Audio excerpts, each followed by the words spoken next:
for my new book, A Mind for Sales. Hey, thanks for joining us, whether you're joining us on Facebook, YouTube, Vimeo. You know, as a few weeks ago, when we began planning this, well, a couple months ago, I planned to have 150, 200 people in this room. We're in the offices of Populous, 9,000 square feet. Then this little thing called COVID came along. Well, hey, so now we're just doing it all online. But I got a whole stream of guests. Ron Carr is in the queue from just outside of Manhattan. We got Bernadette is in the queue from Australia after that. We got a whole lineup of people, and we're going to be talking about, we're just going to be having a lot of fun, a lot of really talking about sales and talking about what's going on. Now, the way this is going to work is I've got guests kind of lined up in about every 10, 15 minute slots all the way along here. We got a few surprise guests that are going to be making appearances. We're going to be giving away stuff. The chat line is open. We have operators standing by. Yeah. But hey, what is it all about? It's really kind of my twofold mission. One, to tell you about a book, Mind for Sales. I really do want you to pick it up. A lot of people are saying this is so appropriate for right now. But B, it's also just my way of saying giving back to the sales community. I say sales is not a team sport. No, I don't say, well, wow, I'm getting mixed up already. Sales is not a solo activity. Sales is a team sport. So we got a great team. So, hey, Micah is my producer. We're sitting social distance That's away right. here. Social distance. So That's right. He is. He's got a microphone, so he can butt I do. in. Watch out. And Watch he out. can correct me. And actually, this is his place. So really, I got to be nice to him. So anyway, hey, with that, let's get Ron Carr up here. There's Ron Carr. There's Ron Carr. Hey, Ron, how you doing, man? I am doing terrific. I don't have too much audio here, Mike, if you can correct that. Now, tell the audience where you're from, because if you look out, I've been to your place. If you can look outside your window, you can see Lower Manhattan, all of Manhattan from there, right? Yes, I'm just on the other side of the Hudson River in New Jersey, in Edgewater, and I can see Manhattan all the way down south. And I'll tell you what, it is We actually saw the Mercy ship just come into New York Harbor today. That's right. That came in. Now, where did it dock at? Somewhere in the high 30s, I think. Okay, got it. Now, hey, you guys are in kind of shelter in place there? They're in Jersey? So, Yeah, we're locked down. I haven't been out for 2 weeks. So how are you enjoying takeout?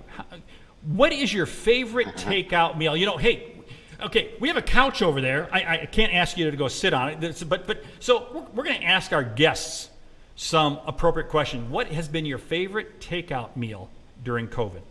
Well, I've been cooking most of my meals because I don't trust anything these days. But I did get sushi the other day.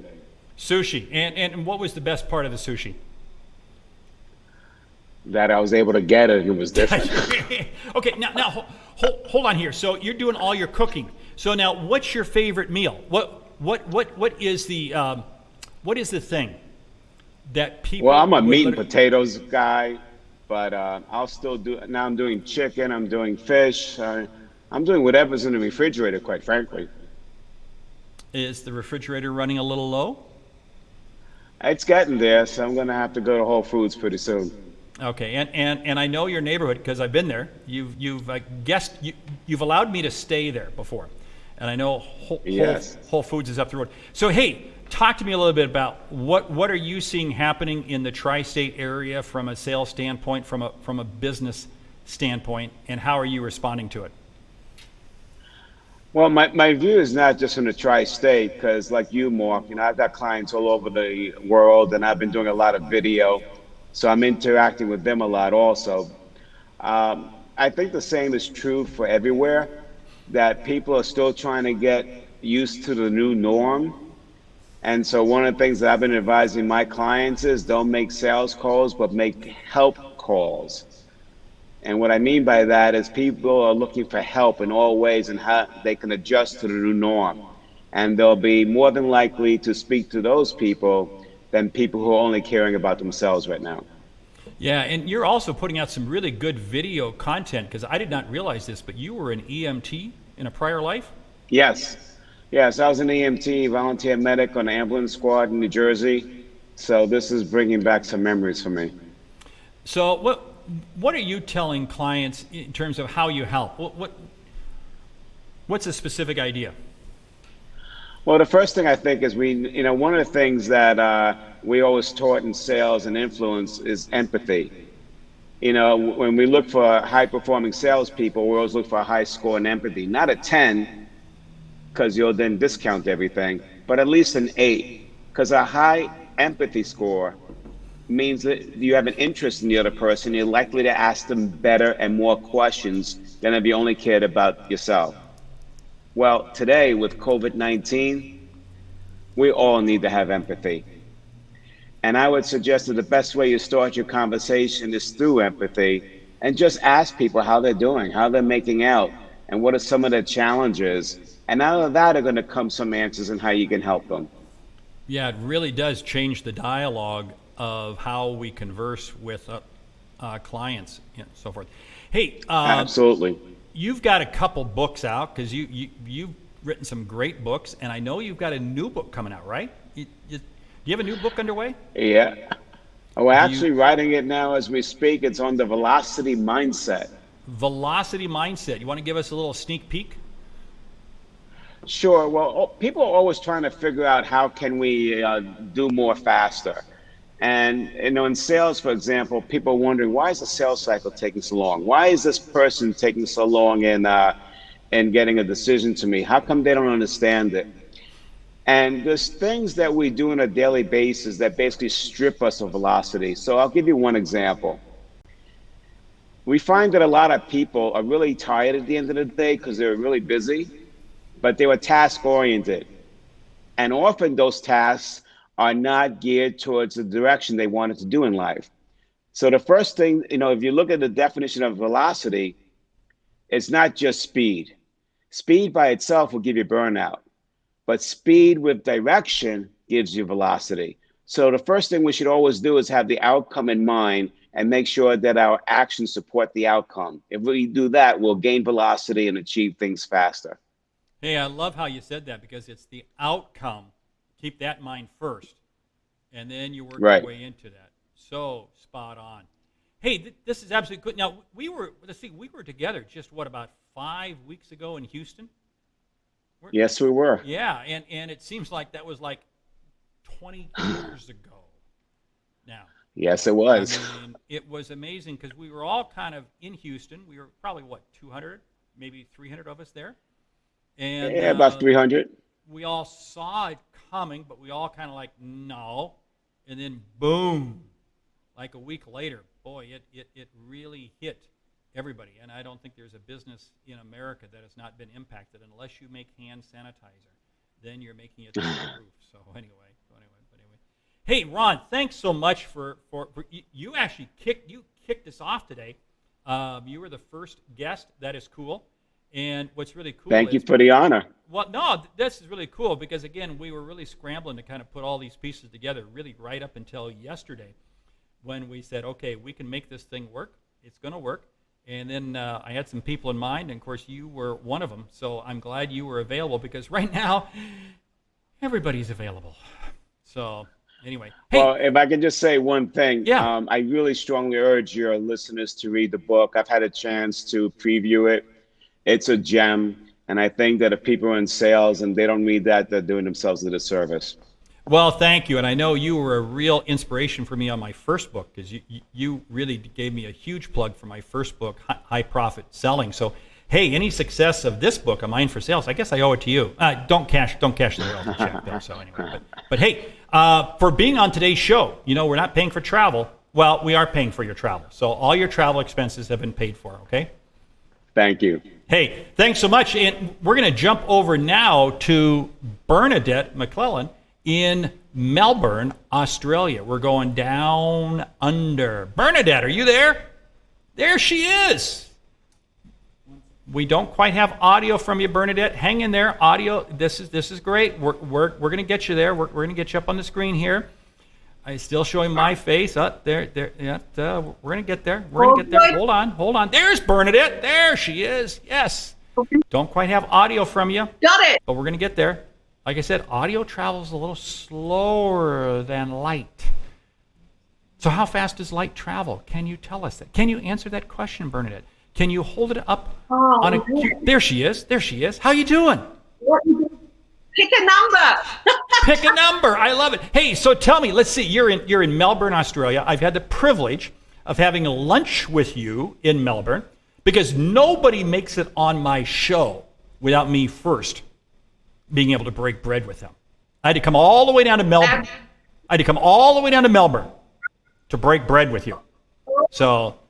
And we both travelled across to London to have dinner. That's right. That's right. You're right. We saw each other in London. And then, of course, you were at Outbound last year with your husband, Tim. Yes. Where's Tim? Yes. Is he? He's upstairs. He's a sales manager. He's working. He's working. Okay. Now let's see. Now it is. I want you to tell me, how is my Monday night going to be? Because it's already Tuesday morning for you. What is it, Tuesday morning, about 10 a.m. there, 9 a.m.? It is 8 o'clock. 8 in the morning. It is 8 o'clock in the morning. Okay. 8 o'clock. You Look, should really... Okay. I get it. You just kind of go by the days of the week. You're so laid back in Aussie country. Aussie. I love it. You just roll with it. Yeah. So anyway. So hey, have you been good? Am I allowed to not answer that question? Yes, I've been fantastic. And Good. Things are going really well for us here. Like, I'll be honest, I'm being a little bit of an ostrich at the moment, and my head is buried in tasks and work and writing and everything else that I have no time to watch the news, unfortunately no time to talk about what's happening out there in the world because I'm really focused on keeping a positive mindset. I'll tell you what, that's what is so key, because I'll tell you what, we can't change the environment. We can't change what's out there. But what we can change is our outlook towards it. That's what it's all about, and it is. And we really do. We have to frame things up, because what I love to say is what you see, hear, and read quickly becomes what you think. And what you think, man, that becomes what you do. Totally. And that gets us into a lot of trouble. So yes, I know you've got a full quarantine, because you are an island. Australia's an island, a very big island, but you've got a full quarantine there. I got to tell you a funny story. My sister was just in Sydney and Melbourne about 2 weeks ago. She was embarking on a cruise all the way around Australia by boat. No, she was on that boat. They didn't get that far. They got about 4 days into it, and the captain said, we're turning around and heading back to Sydney. So anyway, she's been stateside now for almost 2 weeks. She came back. She self-quarantined. It'll be 14 days on Thursday of this week. But yeah, she said, it was a little bit interesting when they got the call from the captain of the ship saying we'll be turning around and sailing back to Sydney.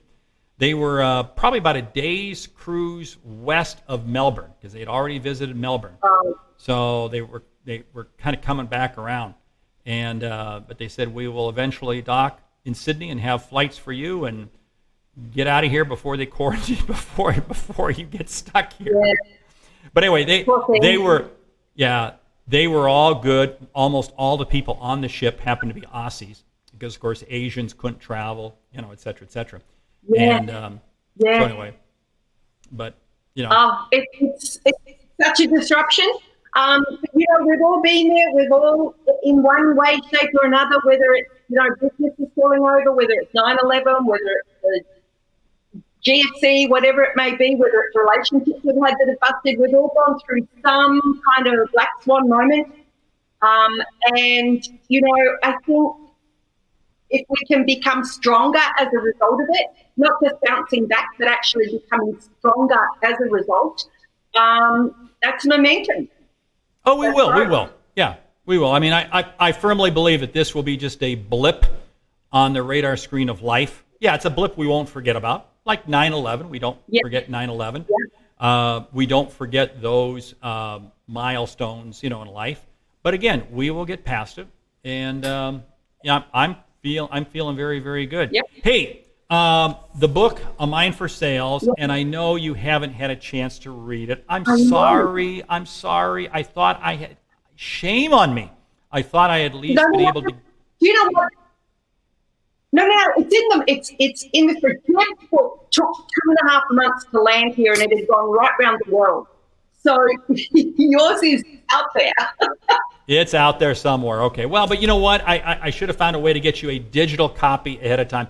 But if what would you like if you were picking up a book, A Mind for Sale? The title of the book, A Mind for Sales. What would you want to read about? I love it. I love it. Well, first of all, before we go there, just to let you know that I do have that one, and it's look at that highlight. Look at that highlight. Look at that highlight. I love it. I love it. Thank you. Thank you.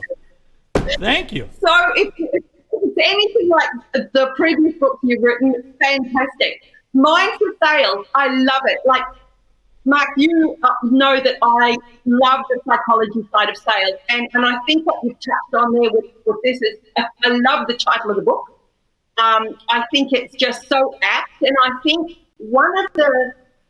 the timing is perfect, because I think after all this, we kind of can't go to the market. We can, but I don't think it will have as much impact if we go to the market with the same old. So we have to go to the market with something different. And I believe that the psychology of sales, A Mind for Sales, all of that kind of stuff that you're writing about is just crucial, because it's the baseline for success. Yeah, that's cool. Hey, you know who comes up next? Yeah, well, thank you. You know who comes up next as the guest? Jeff Bajorek. Do you know Jeff? Oh, yeah. Jeff and I, we are, yes, the answer is yes, I do. He is a good guy. Micah, is he in the queue yet? Yeah, we just pulled him in. Oh, good. Yep. So Jeff is probably listening in. So what's something nice you'd like to say about Jeff? Is there anything nice you'd like to say about him? Oh, apart from the fact he's got lovely eyes, I think that he's a really giving, caring guy, and talked about genuine. So you've got a treat. Your listeners have got a treat with Jeff. And Jeff, if you're listening, we are going to do that podcast. Hey, yeah. I tell you what, he is a great guy. And that's why we're kind of slot him right after you, because you are absolutely fantastic. I still remember, what was the name of the restaurant that we went to right down there in Melbourne, right there by the convention center it was in South Bank rather. I cannot remember the name of the restaurant, but it was a beautiful day, and we were right on the Yarra River there. It was. I mean, the weather. Yeah, the weather was just perfect, and really, we had talked. I don't even know if we had emailed each other. I don't think we had even talked. But I said I was going to be down in Melbourne, and you said, "Oh, we got to make sure we get together," because I was down there for a Salesforce event. I was down there for the Dreamforce Australia Asia event, and you said, by all means, let's get together, let's grab lunch, and you were absolutely gracious. Then, of course, met Tim when he came with you to Atlanta for Outbound a year ago, and it's cool because you guys are really setting up shop here in the U.S. That is really neat. And are you going to announce? Are you going to let people know what city you're kind of planning to? We're not sure what's happening.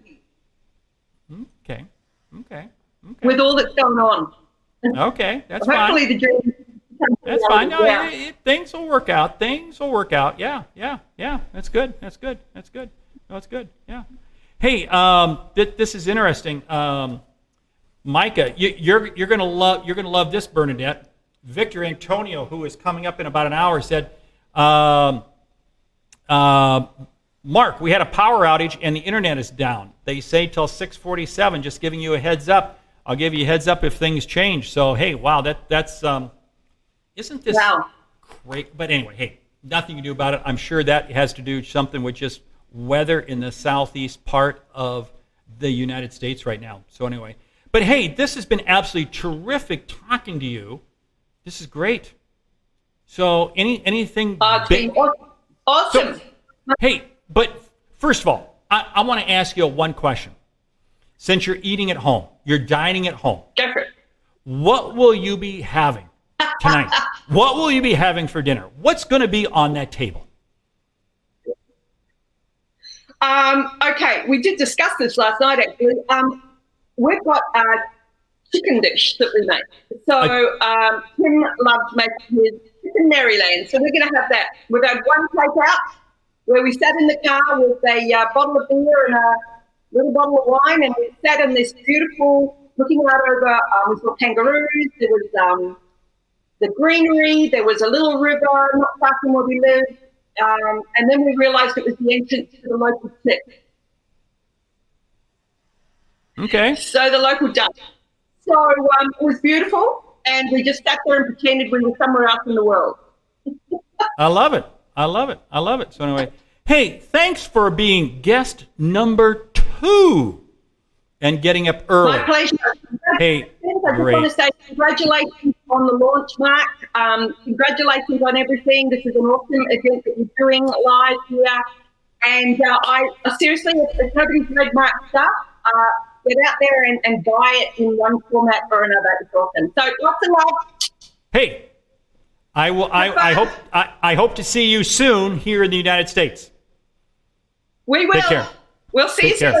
Okay, Take care. bye-bye. Take care. I tell you what, when I first met her, this was probably about 5 years ago on a trip down to Australia. She was just so incredibly delightful. We hung out for a couple of hours and then have had a chance to meet Tim, her husband. Great guy. They've got a great backstory about their lives there in Australia. But hey, in the queue, sitting right there on my preview screen. Don't drink that coffee. What are you drinking there? Okay, let's get Bajorek in there. Okay, yeah, I made you like. Hey, I'm glad you got the official note that you're supposed to wear blue today. That's good. That's good. Welcome, Jeff Bajorek. How are you, man?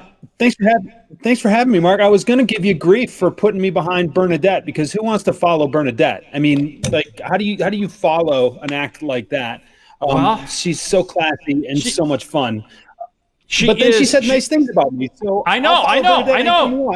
I Clearly, you must have paid her some serious coin. But hey, you got a birthday in the house today, right? You got a birthday in the house, or was that yesterday? Yesterday. I think the birthday in the house is yours, is it not? No. The birthday in the house was your son's yesterday, right, Buster? Oh, yesterday. Yes. 9? Buster turned 9 yesterday. 9. That's cool. So that's neat. Yeah. So hey, first of all, if you're watching this, whether it be on Vimeo, whether it be on Facebook, or whether it be on YouTube, my name is Mark Hunter, the Sales Hunter, talking about my new book, A Mind for Sales, and I got Jeff Bajorek on here. And I'll tell you what, here's a couple things about Jeff you got to keep in mind. He has got a killer podcast called The Why and the Buy. And I'll tell you what, it really is pretty cool. Now, here's the problem, though. It's a great podcast. But coming up after you is the co-host of the podcast I do. Just saying. It's okay. No. Hey, I saw that on the schedule. I gotta make sure my game is sharp. I gotta make sure I'm on point, because your co-hostess with the mostess is coming on right afterward, right? Yeah, and it's really this is really kind of lame, but we kind of have the same. Now, of course, you have the Haskins, right? The Haskins. Right? I know a band called Haskins, yes. You know the band Haskins. And you probably got to use their music for free. We had to pay for it. So, just saying. I paid for it. Oh, hey, wow. You are a class gentleman. So anyway. I've known those guys forever. I know their original drummer really well. And I reached out to them and I said, look, we want to use your music, but we want to be fair to you, right? And so I sat down with my cousin right before Christmas a couple of years ago, and we just kind of hammered something out, and we've been having fun with it. So they probably gave you a better deal than they gave me. Yeah, because you just said a key word in there, cousins. So clearly there's a family connection there with the Haskins. I get it. There might be. I love it. Hey, here's the deal, though. If you were to be in that band, if you were to be in the Haskins, what instrument would you play? What would be your role? I have played drums with that band before. You have played drums. Wow. You know, we have a lead singer in a rock band coming up later on this evening. I heard that. You know who that is, don't you? Yeah, You know who that is, do. don't you? Who? I do. Well, that's Anthony, right? That is Anthony. He was lead singer. And you know why he became the lead singer in a rock and roll band? Because he couldn't play drums for Haskins. Oh, boom! Drop the mic on that one. Not bad. Not bad. Now your cousin's going to let you come over for Thanksgiving if we can get together at that time. So anyway, yeah, that's good. Now it was something about all the women or something like that. That was, so anyway. So hey, first of all, tell the audience about the Why and the Buy podcast, because it seriously is good. What makes it so good? Christy Walters. I think Christy makes the Why and the Buy so good. We try to make it a podcast where people can come in, and you've been on twice. We like to create a place where you put smart salespeople in a room together, and you let good things happen. And so one of the things that has really come of age as our show has come of age is that the conversations can really go in any direction that they're allowed to breathe. They're allowed to be whatever they need to be. And so we go places that other shows don't go because they're a little stricter, they're a little more formatted, or there's an agenda or whatever. And nothing against those shows, because their listeners want and they expect what they get when they go to tune in for those shows. But you never quite know what you're going to get on the Why and the Buy. That means that we can explore and some other shows. So it's been a lot of fun. But you didn't bring me on here to talk about my podcast. You brought me on here to talk about this book. Hey, I know. Hey, thank you for that video. Thank you for the video you did. I've only had a chance to watch about 30 seconds of it, but I love what you did. Thank you so much. And yeah, I'm kind of, so you kind of like the book? I like the book a lot. I like the book a whole lot. And so, you were gracious enough to send me a copy. You asked me to review it ahead of time. And so we actually talked on the phone. I think it was the day before it actually arrived. And we were just talking about some of the things that you covered in the book. And I love the title. And I love that, a mind for sales is a mindset for sales. And how are you approaching it? There are enough books out there about closing techniques and opening lines and getting emails responded to and things. And you've covered some of that stuff. There's a lot of people covering that stuff. But what you go into great detail here is how you set yourself up for success. How do you create an ecosystem for all those fundamentals that you've told us about for years and years to really come to life? How do you give them the space to breathe and grow into what they need to be? And I'm telling you, the first two chapters about how you set up your week and how you approach your day, like, this is not revolutionary. It's not necessarily rocket science, but it's something that everybody can do. And it's a reminder that we haven't had in far too long. It's not to call this information simple, but it is very, very practical. It's very easy to put to use. And it is going to be very, very rewarding if anybody will just take your advice and do what you mentioned here. That's what I love about it. I'm looking at this and I was like, oh yeah. Okay, 4:30. I don't know about 4:30 in the morning, Mark. I got to say, I like getting up early, but 4:30 in the morning is a bit much for me. But being ready to start your Monday. Hold it. Now, you can't get up at 4:30 in the morning. Come on. Go, guys. Go. Let's make it happen. Boom. Is there a tea time involved? There's a tea time involved. Oh, I see. I'm sorry. It's still dark 30 at 4:30. But daily, I mean, that's really, really impressive. I think if people aren't thrown by that, right, regardless of what time you get up, that underscores your dedication and your passion, that you can't wait to get up that early to do what you do. And we should all be so blessed, so fortunate, so gifted to have a career that we put that kind of passion into. But regardless of the time you get up, when you get up, are you ready to go? Like, it's just it's things like that I think set the tone for the rest of this book with everything that you're laying out here. And I gotta say, go ahead. No, go ahead. I gotta say, I'm probably most fired up about, this is gonna sound like a punchline. It's kind of a punchline, but I mean it seriously. 8-page chapters. Let me tell you about 8-page chapters.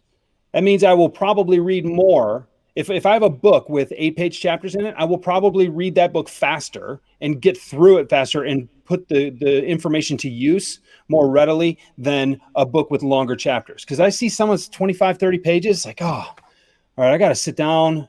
I'm going to have to chew on this for a little bit. You give me actionable stuff in 8, 9 pages, and I can move through it. And then I'm probably going to pick it up again later. And it's not going to feel like work to me. Like I'm an attention deprived salesperson here. So I don't know if you wrote this for guys like me, but I think that's underrated is short chapters. Well, see, well, thank you. Thank you for that. But I got to come back and ask you, so did you make the upper half of your class possible? No, no. Oh, come on. See, I made the upper half of my class possible. See, I was one of those people. I was not one of those people. I still appreciate 8-page chapters. Yeah. See, my goal and my aspiration when I was in college, you're listening to the Mind 895 KQZ radio. So, okay, you've heard me do that. You've heard my disc jockey stories. Yeah. But you know what? You just don't go home and tell mom and dad that's what their tuition money is going for. That just doesn't work too well. But that, it's funny. I've had people who have read the book and don't know my background, and when they read that first part about how I got into sales, I've gotten some very funny comments back from people that say, "You got to be kidding me." I go, "Yep, that was me." Well, how many people do you hear that got into sales accidentally, right? I'm one of them. There are thousands of us out there who got into sales quite intentionally. I don't think there's that many people that as a kid, oh, do you want to be a police officer or a fireman? No, I want to be a salesperson. No, it just doesn't happen. Right, yeah. So, yeah. So we all wind up in sales in some form of an accidental way. I just got there by way of the Seattle Police Department. That's all. So, I mean, hey, what can I say? So hey, wait. Great story. Did you grow up in Grand Rapids? I didn't actually. I grew up just outside Detroit. I've been to Grand Rapids. Love Grand Rapids. Represent Grand Rapids because but you live in Grand Rapids now. No, I live actually kind of halfway between Detroit and Grand Rapids. Oh, not quite halfway, a little closer to Detroit, but yeah. But no, I'm still. It's southern half of Lower Michigan, but okay. Because you always throw a lot of shade to Grand Rapids, so I just assumed that's where you were from. Oh. No, love Grand Rapids. Love Grand Rapids. Well, yeah, no, Michigan. I've been the ambassador for Michigan for every company I've worked in because I've always worked remotely. So when I worked for a company that was based in Florida and some other companies that I represented, people don't know what we have here in Michigan until you get here in the summertime. Don't come here in February, but when you get here, in the summertime and you kind of really appreciate what we have. It's really I consider myself an ambassador for the state, but well, yeah. You do. I mean, you talk about Michigan a lot on the podcast. And but you know what's funny? I think that's something that I really like about you because you are extremely personable. Your blog post that you sent out yesterday, you really very much write from your heart, and you're passionate about people. And I think that's one of the first things when I met you because somebody turned me on to the Why and the Buy podcast. And I go, wow, this is kind of different. And yeah, you and Christy are incredible co-hosts. I mean, seriously, you guys do such a great job. And there's just a style about how you, and I think right now in this COVID environment we're in, that personable approach is worth so much. Fake is not the order of the day. I mean, people are looking for authenticity, transparency, integrity, and I think you really personify that. So that's really, really cool. I really appreciate you saying that. It means a lot. I'm going to give you 10, maybe 15 minutes to stop. Keep going. But I'll give you 10, well, 15 I'm not minutes going to stop because in just a couple minutes we have Meredith Elliott Powell up. Yes, say nice things about her. So, say great things about her. See, here's the way you can cut into her time. The way you cut into her time, and I don't know if we have her queued up. Is she queued up, Micah? No, not yet. No, Not she's yet. not. She's not. She's probably out golfing right now in Asheville. I shouldn't say. I should. She lives in a small town. We'll just leave it at that. And she's probably out golfing. So we don't have her queued up. No, I do have Lee queued up though. Oh, you do have- Lee's well. in the queue when we're ready. Well, that's what, you know what, we may just have to jump to Lee. So we will take somebody out of order. See, I was trying to do this male female thing, but you know. Mm-hmm. So It's- the way you cut into Lee's time, Lee Sauls, who you know, right? I do. Yeah. So the way you cut into Lee's time is you talk eloquently about him. And the more you talk about him, the more time you take away from him. So, but that allows your picture to be up on the screen. How's that sound? So, listen, you'd probably rather see Lee's picture than my picture anyway. But before I say nice things about Lee, I want to say a couple nice things about you. Mark, you talk about authenticity. You talk about being genuine. You talk about being personable. You never cease to amaze me with that. I've told this story before, but you invited me to come to a conference in Chicago. I happened to be there working with some clients anyway. I came in, you literally walked me around the room and introduced me to everybody who was there and said, listen to this guy's podcast. He's saying good things. He's doing good work. And I appreciate that. And I get those little notes. You're one of the people that's on my subscriber list who actually reads what I say. And then you say nice things back. And it's stuff like that that keeps me going. You've inspired me. You're one of the people up there kind of carrying the banner for our profession and what we do. And you set a great example, and your authenticity comes through in spades. So thank you for continuing to do the work that you do. And we need this book right now. This is the book that we need, and you delivered it for us. I can say something briefly about Lee Sauls. I like him very much because he's a baseball fan, and we're both hurting right now because baseball's kind of been postponed. But a couple years ago, I wrote a little book. And in that little book, I said that if you cannot differentiate, you cannot sell. And then I flipped on the internet one day, and there was a whole 17-chapter book by a guy by the name of Lee Sauls. It's called Sales Differentiation. And he took that concept and just expanded it much more profoundly than I certainly could have. And that's one of my favorite books, and he's one of my favorite people to follow. So, Lee, I don't know if you can hear me. I hope you're doing well. We'll circle back at another time and touch base, but I will cede my portion of the screen to you, sir. Hey, thanks, Mark, for having me. Don't run away. Don't run away, because I think you're working on a book right now, right? I am. Yeah. So any peeks under the tent real quick? Oh, sure. No, I think it's called Trust Your Process. And I've got a kind of a different look at the sales process. And I've got a simple way of looking at it that I think can be approached by a lot of people. And I think it'll call some fundamentals to light that some people are missing, some people are looking past. So, I get to dig into that a little bit more now that I'm not traveling quite as much as I normally do. That's good. Hey, we'll let you go here, but make sure you say hi to Buster. Wish him a happy birthday and the rest of your family. We got this in because I know you said you wanted to have quality family time, and that's cool about you, because you got your priorities screwed on straight. So all the people who are on early have their priorities screwed on straight. People who I have later on in the show, forget it. So anyway, no, it's okay. So anyway. Hey, Jeff, thank you. You really are a class act. So anyway, thank you so much. We'll let you go. Hey, thank you. Take care. All right. Hey, this has been great to talk with Jeff and a lot of the people that I've got on the show. My name is Mark Hunter, the Sales Hunter. A lot of the people I have on the show are fellow authors and fellow sales experts, fellow people who I really have a lot of respect for.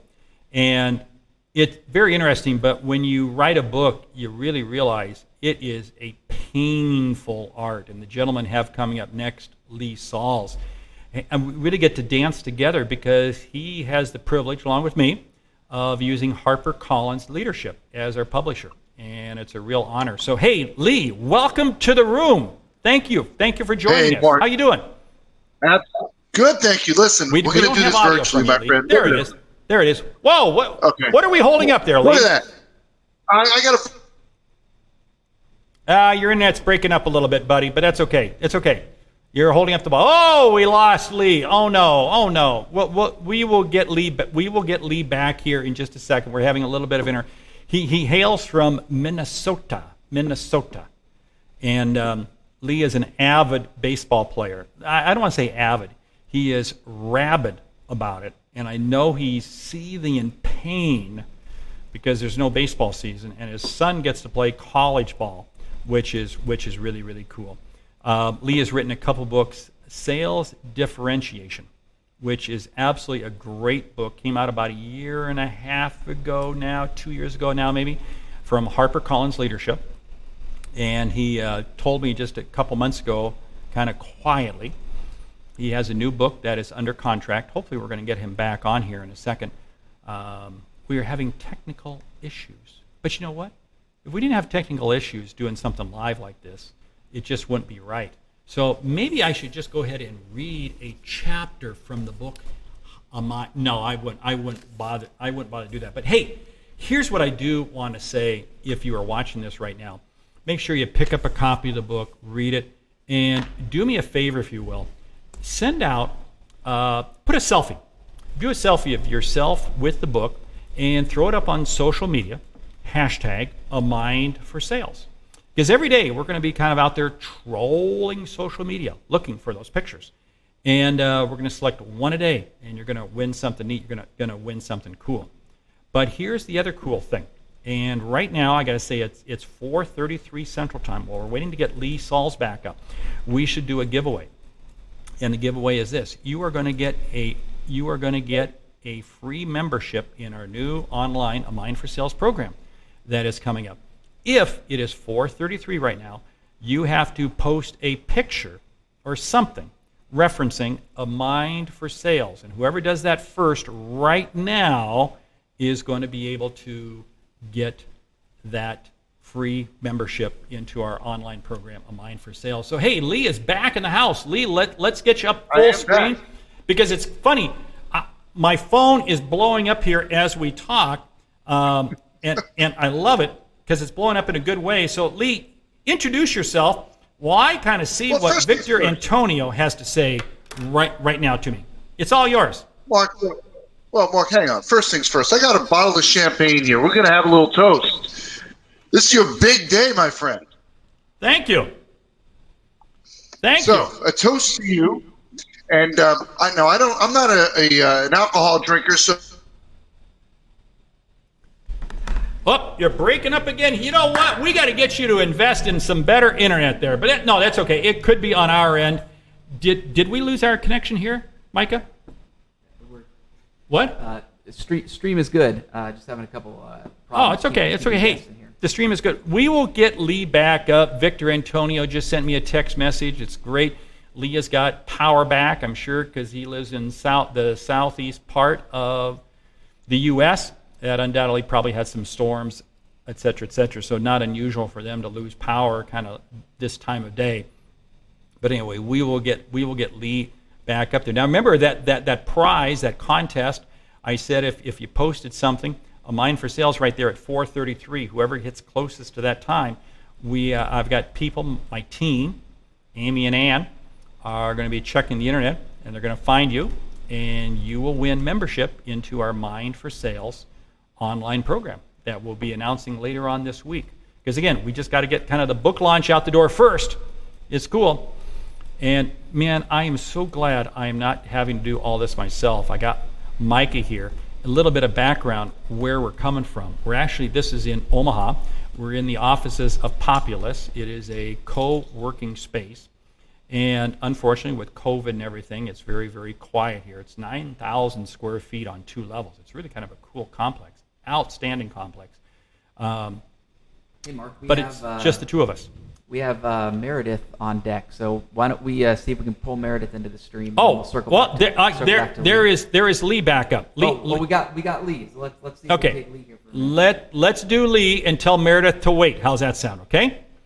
Meredith is just going to have to wait. Lee, how you doing, man? You're back because we got champagne. Got it. Hold on. I can't hear him. Congratulations on a great work. Thank you so much. You know what it's like to author a book using a major publishing house and go through their process and get it out the door. And you're doing it again here pretty soon, right? I am. I'm in the midst of it. That's the beauty of the time we've been given is I'm getting a lot of time to write. Well, that's good. That's good. The chapters are just flying out of the fingertips. So when is the manuscript due? September. September. And then it comes out a year from September. Yeah. Okay. Yeah. Do you have a title for the book, or are you not allowed to say it, or what? The title is Sell Different. Sell so these different. are techniques to outsell, outsmart, and outmaneuver the competition. Okay. So you're really kind of sticking with this whole sales differentiation piece, aren't you? I am, absolutely. There's so much more than what I shared in the first book that the second book is going to provide to salespeople to help them win more deals at the prices that they want. Yeah. Okay. Hey, first of all, now But you Mark, got all I your gotta kids. tell you, What?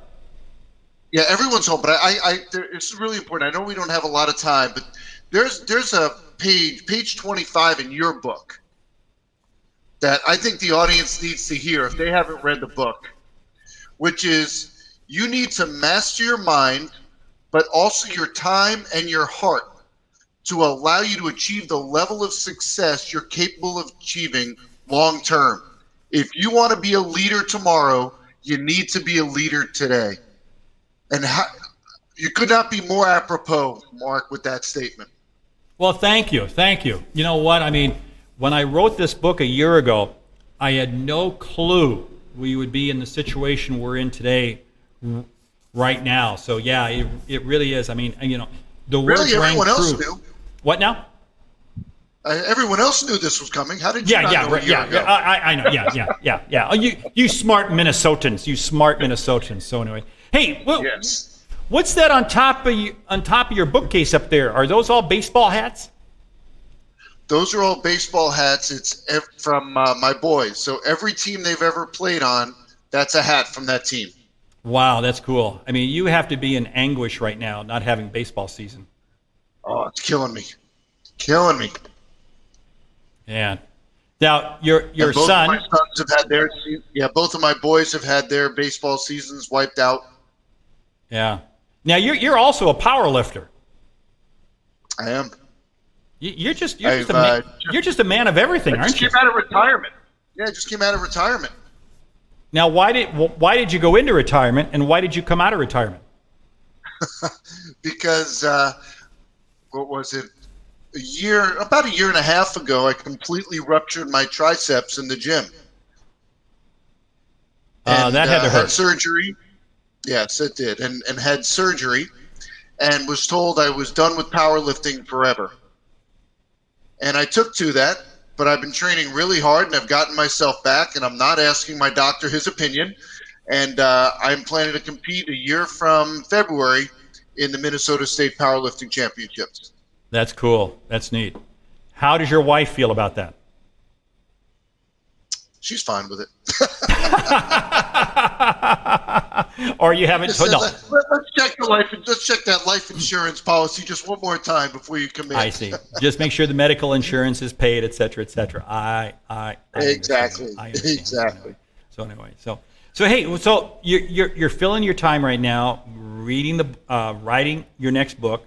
Manuscript is due in September. Love it. That's cool. What else is on deck? Because we got to slip in a little baseball term, there. What else is on deck for you this year?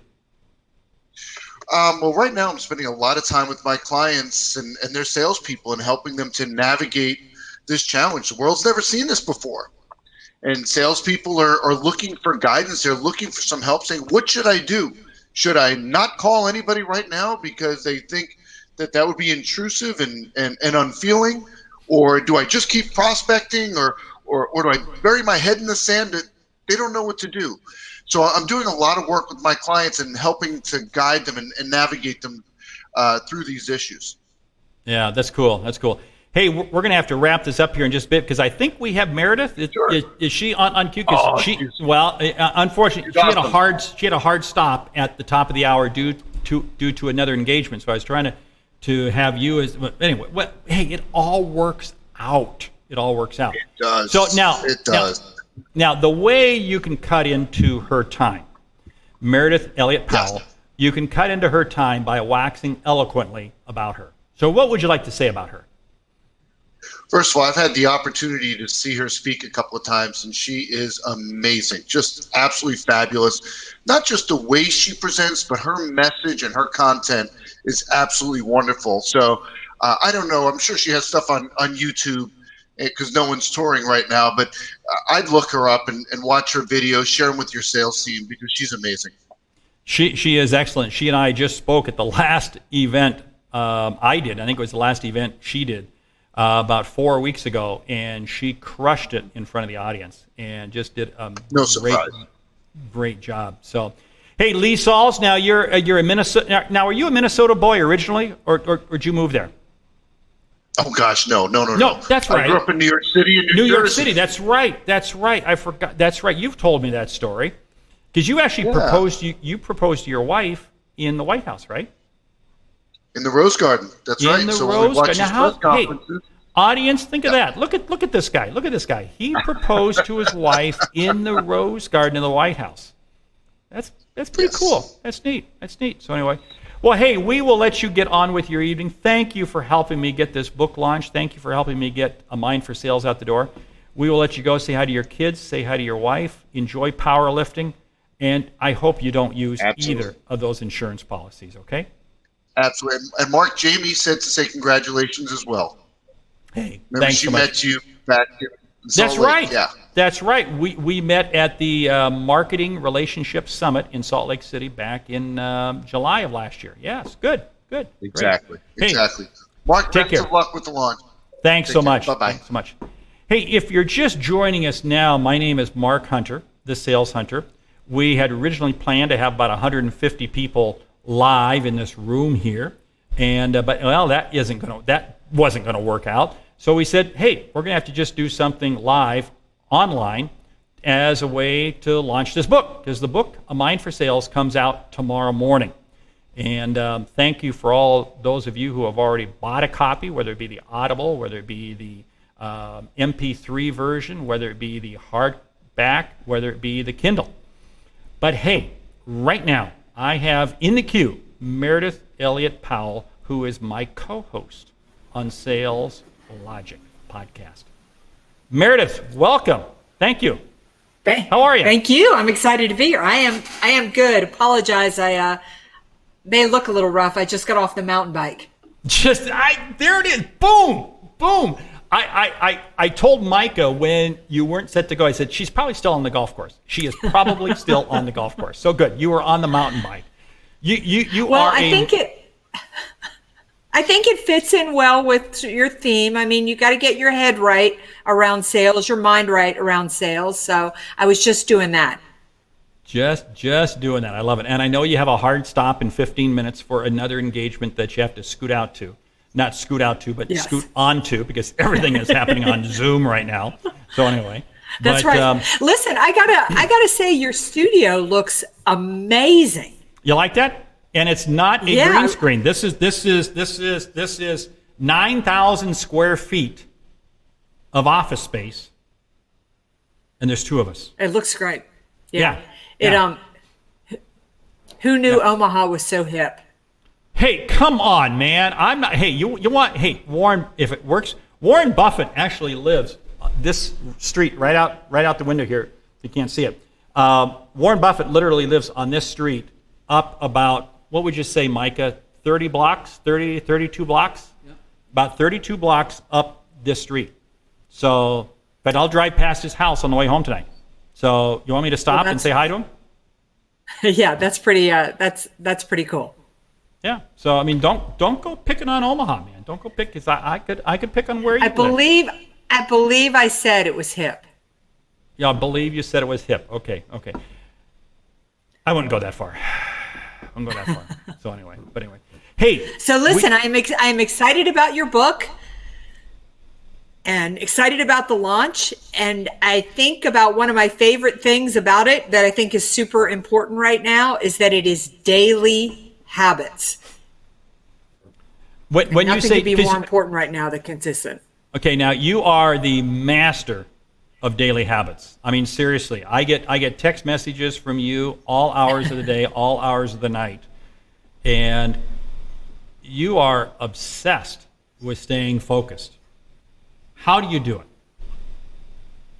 Well, I think that I think you do need things like motivation, like the book that you have just written, but I really divide my day into business, health, and what I need from, from community perspective. So I don't know. I think that I work quite a bit, but I'm also very disciplined about taking time for myself to go have fun. And like I just left to go on a mountain bike ride and take time to learn and investing and growing. So I feel like getting disciplined is first, you got to understand why it's important to do that. And then you can start to make the progress and the steps to get there. That's cool. Hey, we should talk about something else that you and I are doing, because we've talked about it. We've known each other for, 2 or 3, we've probably known each other, 3-4 years? I don't know. Yeah, something like that. Feels like forever. It does feel like forever. And every time we get together, we say, hey, let's do something. And then finally, we really said, let's get serious. And we started the podcast. We went live here about a month and a half ago. And it's called Sales Logic. I really encourage you, because it's just the two of us. What do you think makes Sales Logic podcast so meaningful? I think it's because it is a logical approach to sales. I mean, I think there's a couple of things. Number one, I mean, you and I are so passionate about sales. We study sales, we research sales, we follow really great sales professionals, and we're really down on the ground when it comes to sales.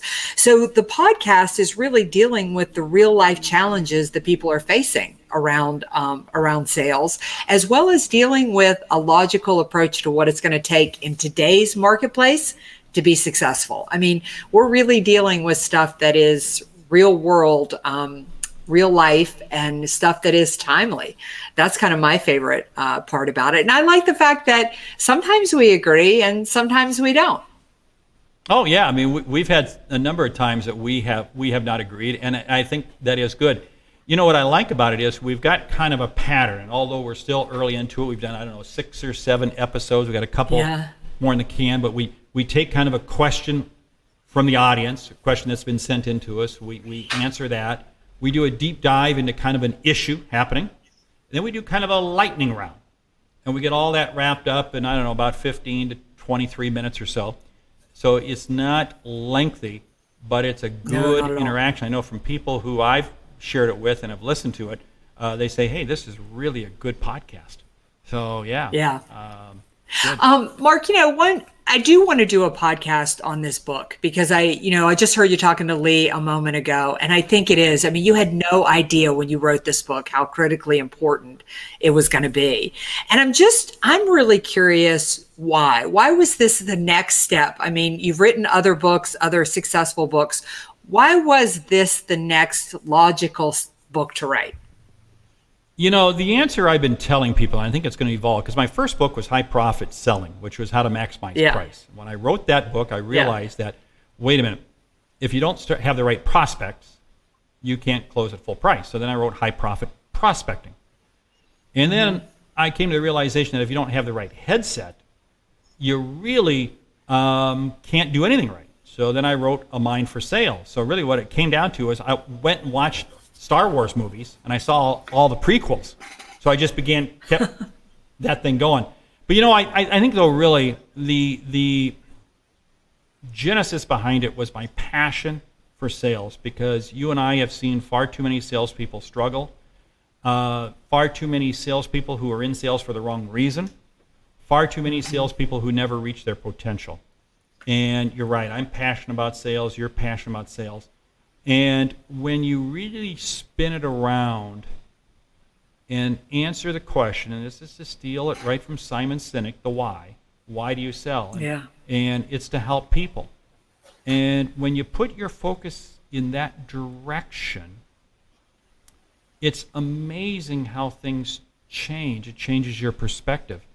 And when you put your focus in that direction, it's amazing how much easier. And I know this is what gets a lot of sales gurus upset at me, because I look at sales as being fun. You're right, there's a lot of disappointment in there, but it's about helping people. If I'm passionate about people, how can I not get excited about sales? So really, this book, really, I wanted to kind of step back from the very prescriptive mode that I had written the previous books in and tell more of an emotional story and share stories of clients, share stories of failures and wins. And of course, I start off the book telling the story about how I got into sales. That was a mistake. And so it kind of comes to life, and this is what people have told me, that they can relate to it. And they go, yeah, you're right. This book is so needed right now. I mean, that's what, I mean, again, I had no clue. I think not only is the book needed right now, but I think as we move through this crisis, salespeople are going to be more important than ever. As we start to rebuild, as we start to come out the other side of this crisis, I know selling is going to be different as well. But at the end of the day, it's still an emotional thing when people buy, and believing in what you do, having the right mindset around it, is just really going to be critical. It's such a great profession, and such a durable profession. Yeah, it is. I mean, it's a job this is what drives me nuts when people say it's slimy and scuzzy. Well, that's unfortunately, they've had a bad impression from somebody. And I get that. There are people. Yeah. My mission in life is, how do I make sales be the noble, and I hate to call it a job, I hate to call it a profession, but how do I call it the noble lifestyle that I really think sales can be? Because sales is not creepy. It's helping people. And as I say, and I know you like to say it too, if you have the ability to help somebody, then it's your responsibility to help them. Because otherwise, you're doing them a disservice. And to me, that doesn't make sense at all. Yeah. What I love, though, is that I certainly have heard people talk about mindset around sales, but I've never seen anybody devote a whole book to it. And I think it deserves an entire book, because it sounds so simple, but you have to get your head right around it. And if you get that piece right, all the other information you have with sales is really going to take care of itself. So I really congratulate you on a unique book, an important book, and what I know is really going to be a successful book.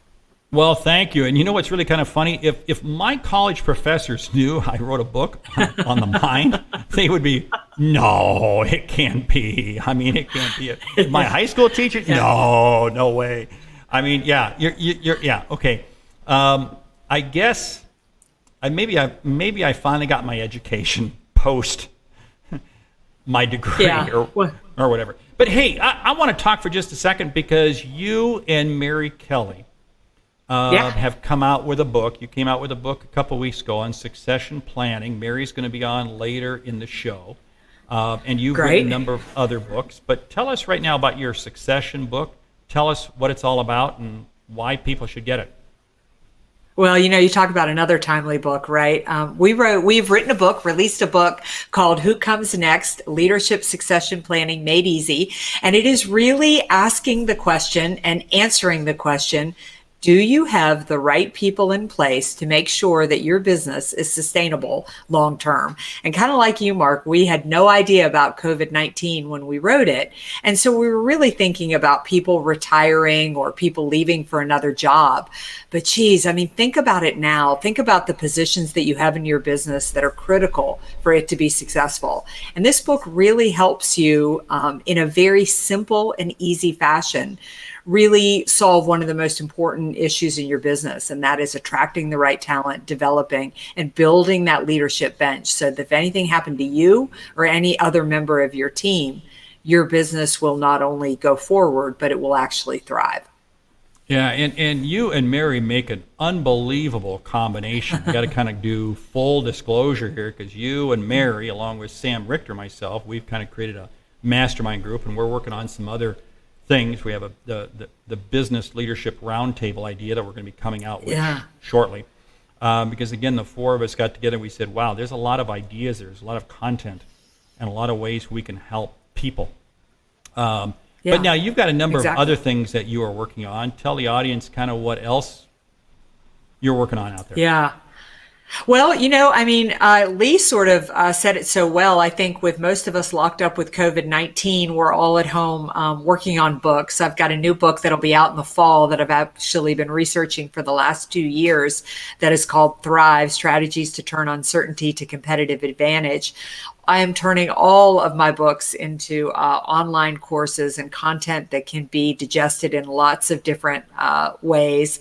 Still working on quite a few of my LinkedIn Learning courses, and then excited about the things that we have in the hopper with our team, with Sam and Mary, you and I. So there's a lot going on. I think, if I can circle this back kind of where we started, it's that we have our mindset right about sales. I mean, we see these times of challenge as such an opportunity to help people. So I think what we're doing is busy creating the solutions to the challenges that we know our customers are going to have, so that as we work our way out of this, we're able to not only help ourselves, but really help everybody else succeed.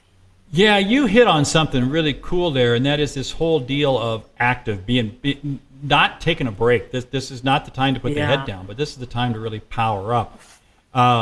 You and I were talking this morning, and I think I shared that study, and I got to send you the link to it. A study that was done of companies going into situations like this. The ones that power up during it come out of it much, much stronger than those that try to hunker down. And it can be a real tendency to kind of make short-term decisions, but boy, those short-term decisions can come back to haunt you. I'm anxious to read your book, Thrive. I'm excited about it because a lot of research, and it's really about organizations that have come through war, come through disease, come through economic downturn, and really the things that they have done to get there. And you're right, it takes a lot of courage to come through uncertainty, but the ones that do really build phenomenal businesses and develop phenomenal people. Hey, we got to let you go because I know you have a hard stop at the top of the hour for another event that is probably much more important than this one. But I want to say thank you for coming on, talking about A Mind for Sales. Great to work with you. You are incredibly smart. If you have not seen Meredith Elliott Powell on the stage, let me tell you something. She takes the stage, and she is. And keynotes will one day open back up for us. You and I had the chance to do, 3 events? I think we've done 3 events together. We were scheduled to do a 4th one, but it's been moved virtually. We'll see how that one comes together. But anyway, hey, you got 15 seconds to get over to your other event. Meredith Elliott Powell, thank you so much. Well, thank you, and I wish you great luck, although you don't need it. It's an amazing book. Hey, I take it any way I can. Thank you so much. Appreciate it. Take care. Bye. Bye. Hey, I'm Mark Hunter, the Sales Hunter, and we are doing this live. This is the virtual launch party. When we originally planned to do the launch date's always been planned for March 31st. We had hoped to have about 150 people in this room. This is a co-working space, Omaha, Nebraska, Populous. And, COVID kind of changed that.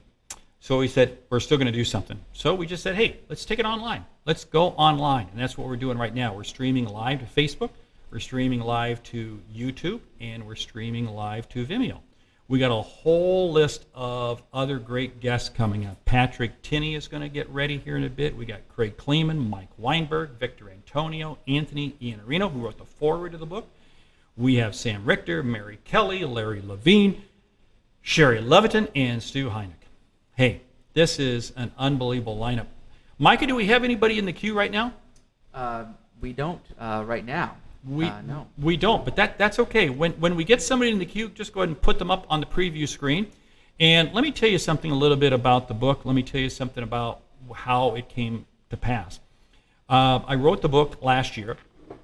Was always planned to have it come out here in March, and the date was actually picked by my publisher, because they wanted it to tie in around a large event that I have the very distinct honor of co-producing, co-owning, Outbound. And many of you have probably attended it. And it was scheduled for May 5th through the 8th of this year. And of course, unfortunately, COVID kind of changed that. But hey, not going to change the book launch. We kept going forward. What's very interesting is I had people who were pushing back. I mean, not push back, but they were asking me, they said, Mark, why would you want to release a book, A Mind for Sales? I got to hold it where you can see it, right now in the midst of this. And they go, hold it. This is the book that makes sense to release right now. And the reason is because of the message in the book. And it was interesting. Somebody said, well, isn't this going to hurt you? And I go, well, yeah, it will. We lost a lot of bulk sales. We lost thousands of books of bulk sales because of events that were canceled. And yeah, it was a loss. And again, people said, well, why don't you go ahead and kill it? I said, no, because the message is important, I believe, for people to be reading right now. And I began believing this about a month or so ago when COVID began coming on the scene, and some people who had the early copies were reading, and they were sharing with me, wow, this book really is pretty cool. This book is really, really good. This book is really meaningful. And so that's really that is the whole reason that there's no way I was going to step back from the launch date, because I believe in the message in the book that it can help people. Because the problem is right now I see people posing so many questions on themselves. And take a step back. It's not about you. Sales is about helping other people. It's about helping other people. And when you begin to put into perspective that you can help other people, it is amazing how it begins to change your perspective. If you were on about an hour ago, half an hour ago, you heard Jeff Bajorek talk about how I get up at 4:30 in the morning. Yeah, I talk about what time I get up in the morning. And yeah, it's crazy. But you know what? I love getting going early in the morning. I love getting going because it's the discipline and the excitement of what each day is going to bring. And right now we might be in the middle of COVID and all kinds of various restrictions and so forth. But you know, that doesn't stop your mind. It does not stop your mind. And there are opportunities out there. And here's what I'm going to challenge you. Here's what I'm going to challenge you if you're watching this and you're in sales. I want to challenge you with two things. First of all, watch what you read, hear, and see. Because what you read, hear, and see quickly becomes what you think, and what you think becomes what you do. And what's going to happen is you're going to get yourself into trouble. Because you can really spend way too much time out in wonky land looking at social media, except for watching this, yeah, or getting on news sites, etc. There's a lot of negative news out there. Don't dwell on that. Don't dwell on that. What I want you to do is I want you to be dwelling on this one simple thing. Who are the people that you can help today? Who are the people? And you're sitting there saying, Mark, you don't understand what we sell. You don't understand. And I go, yes, I do understand what you sell, because I get to work with a lot of different companies. And here's what I tell people. Write a list of customers that you get to help. Write them down. And next to it, write down all the outcomes that you create. Not what you sold them, the outcomes that you create. When you write down the outcomes that you create, then you're going to begin to ask yourself, what is it? What is it? What is it, and how is it, and who is it that is going to benefit from this also? And it's amazing how with a little bit of pivoting, you can find opportunities. I'll give you a couple examples. A couple of weeks ago, I was talking with a number of people as we were kind of in the early stages of COVID, getting a lot of insights, began sharing it. And then I had a gentleman call me, used to be a client of mine, call me and looking for some advice, and I shared him a bunch of insights, a bunch of thoughts. And he said, wow, those are good. I hung up the phone and I go, I got to write those down on paper. Because I was just riffing. I was just literally riffing as I was talking to him on the phone. I wrote them down, kind of cleaned it up a little bit, sent it out to some people. And they sent me back a note and said, wow, that's great. Okay, so then I did it again the following week. And what was very interesting was here in week 3 now, I've now come up with this idea for this newsletter that I'm now sending out Sunday night. And it's only going out to about 20 people. It's only going out. I don't have that many clients. Clients I have, I love on. And I sent it out to about 20 people. But it's doing two things. One, it's making an impact with them. It's making a difference with them. It's keeping me actively engaged. And as I continue to do research for this and build this document each Sunday, it gives me new ideas and gives me new learning. What am I doing? I'm pivoting as I go. Yeah. And like right now, we're going to pivot here in just a moment because I got Patrick Tinney that has now popped up in the queue. See, here was the deal. Patrick is in Canada. And so we had to get permission to cross the border to get over there. So why don't we see if we can get Patrick? Patrick, how you doing, man? Welcome. Whoa, Mark! You are on. Hey, Patrick. Now, if you don't realize this, you're on Facebook Live, you're on Vimeo Live, and you're on YouTube Live as we do the launch party. As we do the launch party for this baby. So anyway, so thank you. Welcome. Amazing. You know, thanks for having me. I feel like an honorary Mark Hunter groupie. hey, I want to say thank you because you are a real gentleman and a real classy guy. And it was, and I know you went through some health issues about a year ago, right? But you're back up and running, right? Oh yeah, yeah. I got it going, and got to tell you, just loved your book. I've been chewing away on it, and I had no idea we had so much in common. And why is that? Well, you know, I get thinking about your advertising background, and of course that's why I graduated from college for. Only I was on the retail side, and you were trying to get into the agency side, and then you know, the two of us then merged and both end up in sales, and you know, it's a life passion for both of us. I mean, you know, you're one of those guys that lives your brand, and I mean, you don't lick that off the ground. You know, you do it all the time, and I think that's what makes you so special, Mark. And as I was reading your book, I was thinking there, holy cow! And I tell you, one of the funny stories that kind of got me was when you almost ended up in the clink over parking tickets. Well, the same thing happened to me in Oakville, Canada. I had been back and forth to Calgary, moving between jobs. Walked in, and I was trying to get my passport sorted out, and they put my name in the computer at the police station, and I had this big dude end up beside me. He says, "Hi, I'm here for you." Yikes! Wow, that is funny. That was over parking tickets. Yeah. Wow, you Canadians, you guys aren't nice. I thought Canadians were nice. I mean, come on. I mean, man. Wow. Well, man. you know, we're nice right up until it's time not to be nice anymore, and then you know. We get out all the hockey equipment and, you know, start throwing pucks around, stuff like that, you know, old-time hockey. Yeah. Yeah. You know what's funny is, I mean, with hockey done, I mean, hockey is oh, did I tell you that we have the Stanley Cup? Oh, I'm sorry. It's okay. I know. But hey, back off because this is supposed to be your response. Yes. You may have the Stanley Cup, but you win it with Canadian players. So that's supposed to be your official response, okay? Yeah, that's okay. You know, we've got the Major League Basketball Cup. So you're right.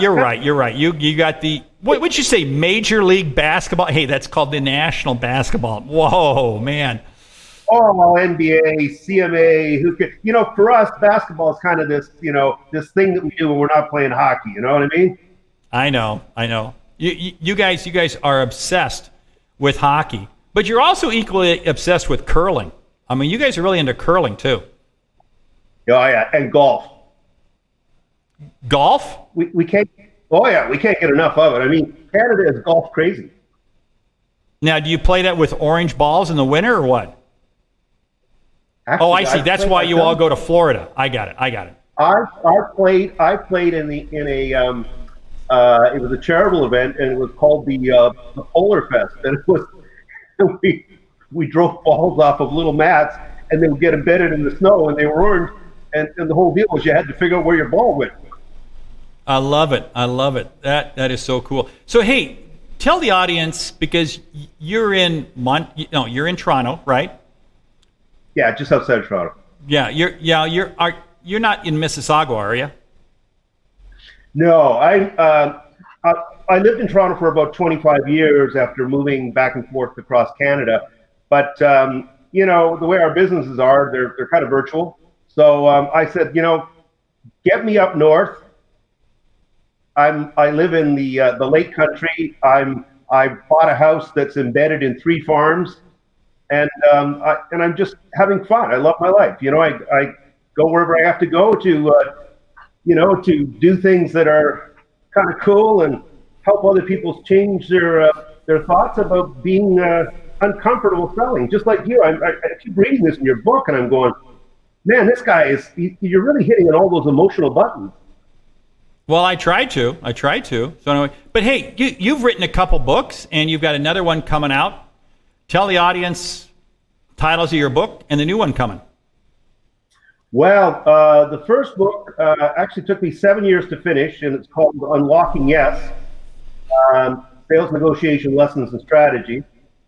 And the second book, I was approached by Tamara Higazi, the Global Minister of Entrepreneurship and Economic Development for the United Nations, to write a book for all of the entrepreneurs that were just about to come into the market because of the flattening of the corporate world. So that book is called Perpetual Hunger. And let me just see here. Oh, there we are. I love it. Voila. Unlocking. There it is. Yep. Yeah, voila. Yep. And if you look at my eyes, they look a little bit tired because I've been editing all day, and what I've been editing is the bonus round. I love it. Yeah. Yeah. Hey, when you lean back there, I love that book I saw because I saw High Profit Selling on your bookshelf. So that's okay. But that's. Oh, are you kidding? I was on a call this week, and somebody said, "What should I be reading?" I said, "You got to read Mark Hunter's book on prospecting. I mean, you're like the #1 guy when it comes to anything to do with email selling, anything to do with timing the sale, anything to do. I mean, I don't know anybody better than you." Hey, that is way too kind of you. Now we're going to run out of time here in a bit, but I got to check with Micah. Micah, my producer, is Craig Kleeman in the queue? Yes, sir. We got Craig. We got. Hey, do you know Craig Kleeman? No, but I'm about to know him, I guess. You are going to meet, because nobody commands space the way Craig Kleeman does. Wow. Craig is one of those. He is a free spirit, and I think he would accept that as a huge compliment. And but anyway, we're going to cut over to him here in just a bit. But before you go, because we have to be nice. Look at this! You are the second person to bring alcohol to this launch party. Lee Salz was the first one. We call it well water up here in Canada. Oh, well water. Okay, I get it. So anyway, hey, Patrick, I got to let you go, but thank you for joining us. Thank you so much. Thank you for your support. Book, I love it. You're going to sell 1 million. You are a great friend, and I really love what you write and what you do for the sales community. Thank you. Thanks so much. Thank you. It's a blessing hearing that from you. Great. And good luck. Thanks.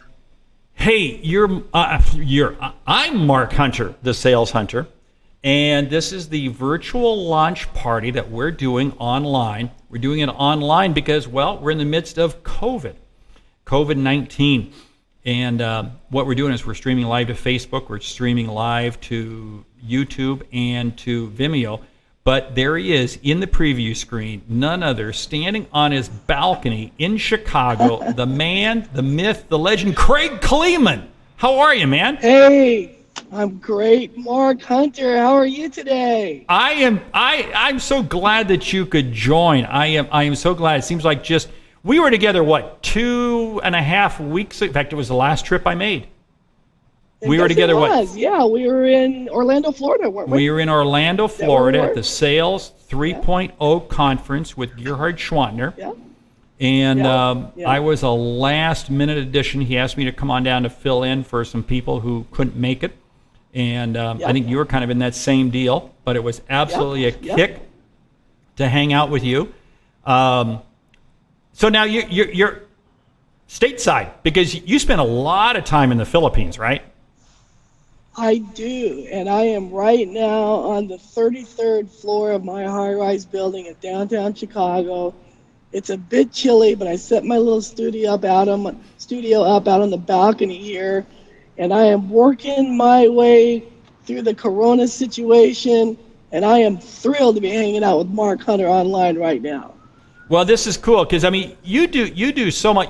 You are the master of online because you were doing online even before anybody else was doing online. So do you feel like the world is catching up to you? But I have a feeling you're probably racing ahead. Well, that's a real nice compliment of you to say that, Mark. Thank you so much. And I have really enjoyed doing stuff online for many, many years. And it is fun and it's natural. It's a great way to reach a lot of people. It's a great way, Mark, for you to reach a lot of people with your message for that fantastic book you just wrote. And thank you for giving me a copy, an autographed copy, when I met you. When I bumped into you at Sales 3.0, and it's great stuff. And I'm so thankful that you're doing this. This is awesome. Yeah. Well, hey, we got to tell the audience because there was a very special event when we were together in Chicago, probably about a year ago now? Year and a half ago. Yeah, I think so. We were at an event, and you grabbed me and said, hey, Mark, I'm having a dinner tonight. Join me. And you invited a few other guests. Let's see, Gerhard Schwantner, Stu Heineck. I'm trying to think of who were some of the other players, but probably about 7 or 8 of us. And I think Chad Burmeister was with us. That's right, Chad Burmeister. There was about 8 of us. And I'll tell you what, that was a very special evening, the conversation. We had a private room. People, if you don't know Craig Kleeman, let me tell you something. When he invites you to dinner, you do not think about it. You just do it. You just do it. Because let me tell you something. We had a private room, and we had a conversation there that night. Remember, we all made the comment that this is one of those events that will not soon be forgotten because of the depth and the breadth of the conversation. And it really was. It was kind of a very special evening. I mean, it was probably a 3-hour dinner. It seemed like it went on forever. And then when we all tried to pay, you said, no, I've got it. I mean, your graciousness is overwhelming. So thank you. Thank you. Thank but you, it was just, that was just one of those. It was, in fact, it's funny because I was, when we were together in Orlando the other day, Gerhard and I were talking, and we both commented about the dinner, And in fact, Stu Heineck, he's going to be on this program here in about an hour, and I got to remember to ask him what he remembers about that dinner because it was a very special evening. So anyway, hey, what's going on? What's going on with you? What are you working on during this COVID period? Yeah, thank you for asking. I'm putting together. I'm really interested in other sales consultants learning how to earn, not just book $1 million a year, but to earn $1 million a year. And I've been putting together a very, sophisticated mastermind network of sales consultants who become licensed in my intellectual property, and we drive leads to them, and they start carrying on the torch of some of the things that I've been doing the last 10 or 12 years. So that whole program is coming together, and I've got a group that's going to fly down to the Bahamas in a private jet. It was going to be in April. Now we'll probably have to make it happen in May. And we'll do our first mastermind training then. And we'll set 7 people loose with the sales cadence and the must-react system and those sorts of things that I've been working on. See, okay, audience, if you're listening to this right now, you kind of get the drift that Craig just plays at a different level. I mean, Craig just plays at a different level. And I think that's what's so magical about you, because you're a person who does not let barriers stand in the way. Barriers are merely stepping stones for you to achieve something greater, right?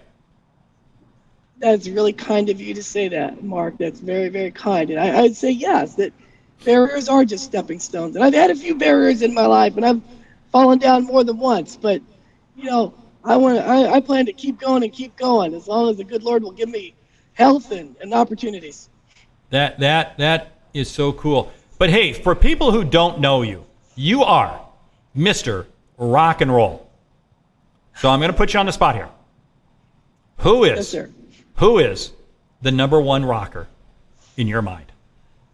Oh boy, you gonna let me answer that? Just can I take 2 minutes to answer that one? Oh wow, we got a story, and see, this is what's cool about Craig, because he has had personal interaction with probably every rocker out there. So we're going to get a cool story. Get ready, folks. Here we go. Well, I wouldn't say I've had personal interaction with every rocker out there, but when it comes to personal things and the way rock stars conduct themselves with the resources and the influence, I got to take my hat off to my friend Bono of U2. And I've been friends with Bono now for about 10 years, and he's so gracious. Every tour they go on, I get backstage this and VIP that. I never know kind of what city they're going to send me the tickets to, but I appreciate that. Now, I have to put in a couple more shout-outs in terms of raw intellectualism and understanding the power of language and applying it in musical lyrics, really understanding hermeneutics in a musical manner. I got to give that to Bob Dylan. He's just been one of my favorite over the years. And then finally, Mark, when it comes to raw, blues-based rock and roll, enormous power on the stage, I got to give it to 75-year-old Mick Jagger. And when I saw him over at Soldier Field in June with Gerhard, by the way, right at the runway in the Tongue Pit, Mick was running around on stage like he's still 25 years old. Amazing. I knew you had to get Mick in there because I know you have a real connection to Mick Jagger. And I remember when you were talking about that he was going to be at Soldier Field. And I remember it was funny because when you had those tickets, Gerhard even called me. And he called me about those tickets. And yeah, because I knew you had to mention Bono. And I knew you'd mention Mick. So it's interesting that you brought in Bob Dylan too. But you're right, from a lyricist, he's at a level all to his own. But that's cool. That's cool. Hey, I got to tell you who you are opening up for here tonight, because this is Patrick Tinney was the opening act for you, and you are the opening act for Mike Weinberg. All now, right. Micah, do we have Mike in the queue?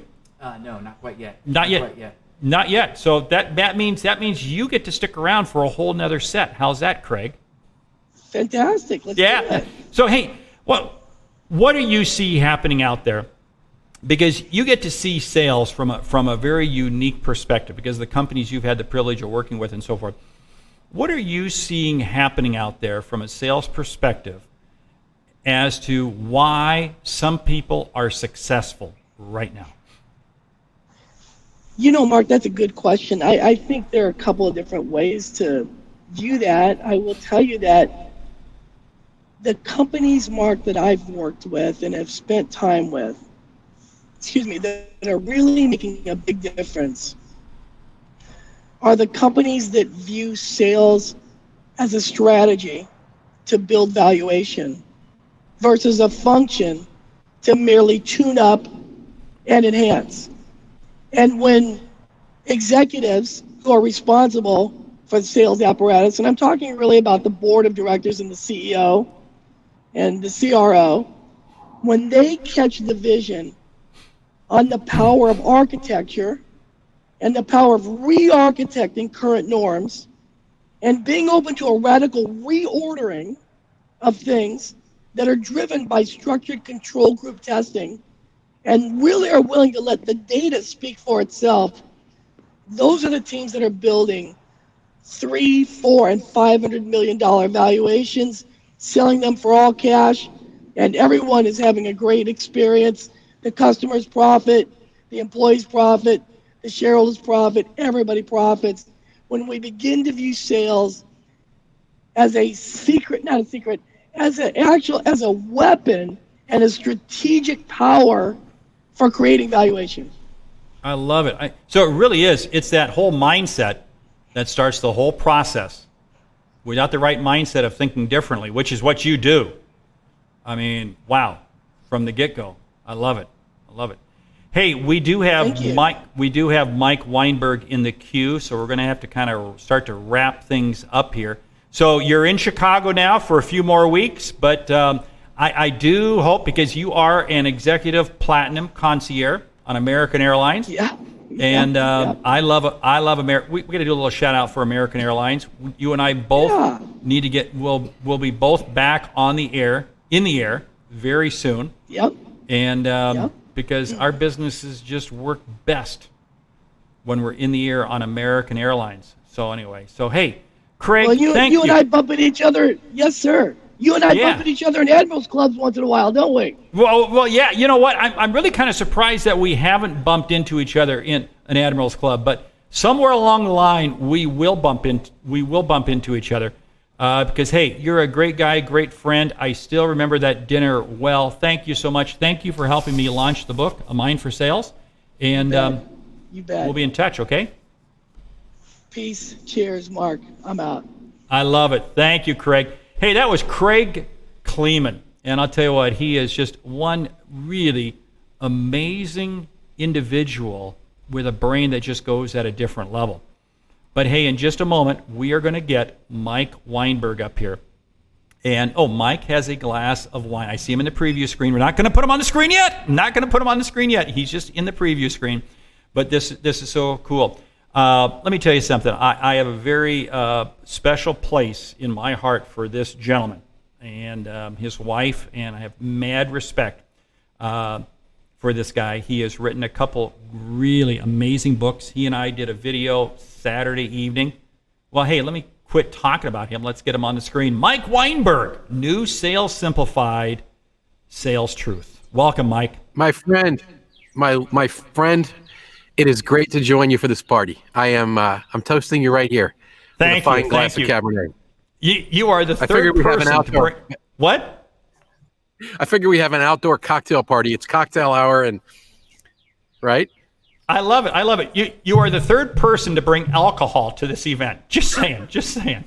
Well, after hearing Craig talk about Bono and who his buddies are, I figured it's a pretty tough act, right? So hey, you and I are friends. Isn't that cool? Hey, wow.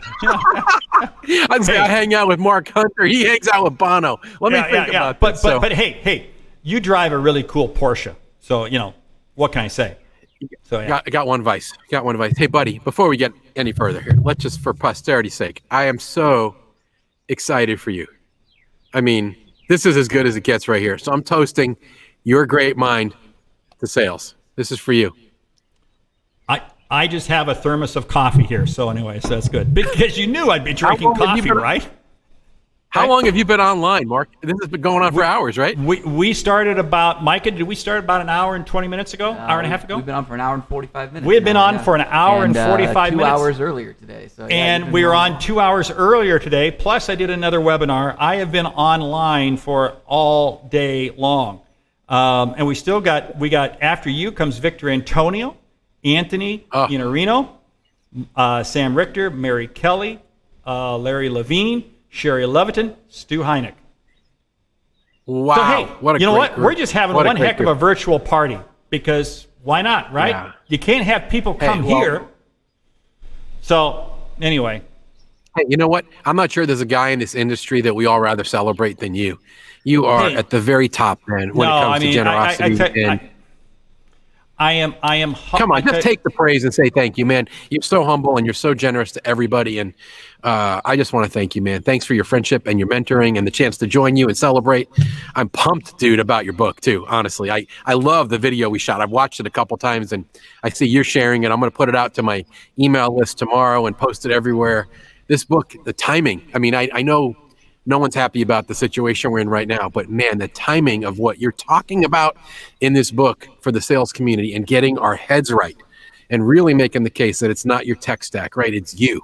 Yeah. and your acumen and your sales and your heart and what the things you always say, sales is a lifestyle and sales is leadership. Yeah. All that Yeah. stuff. So Yeah. good. Well timed. Well timed. Thank you.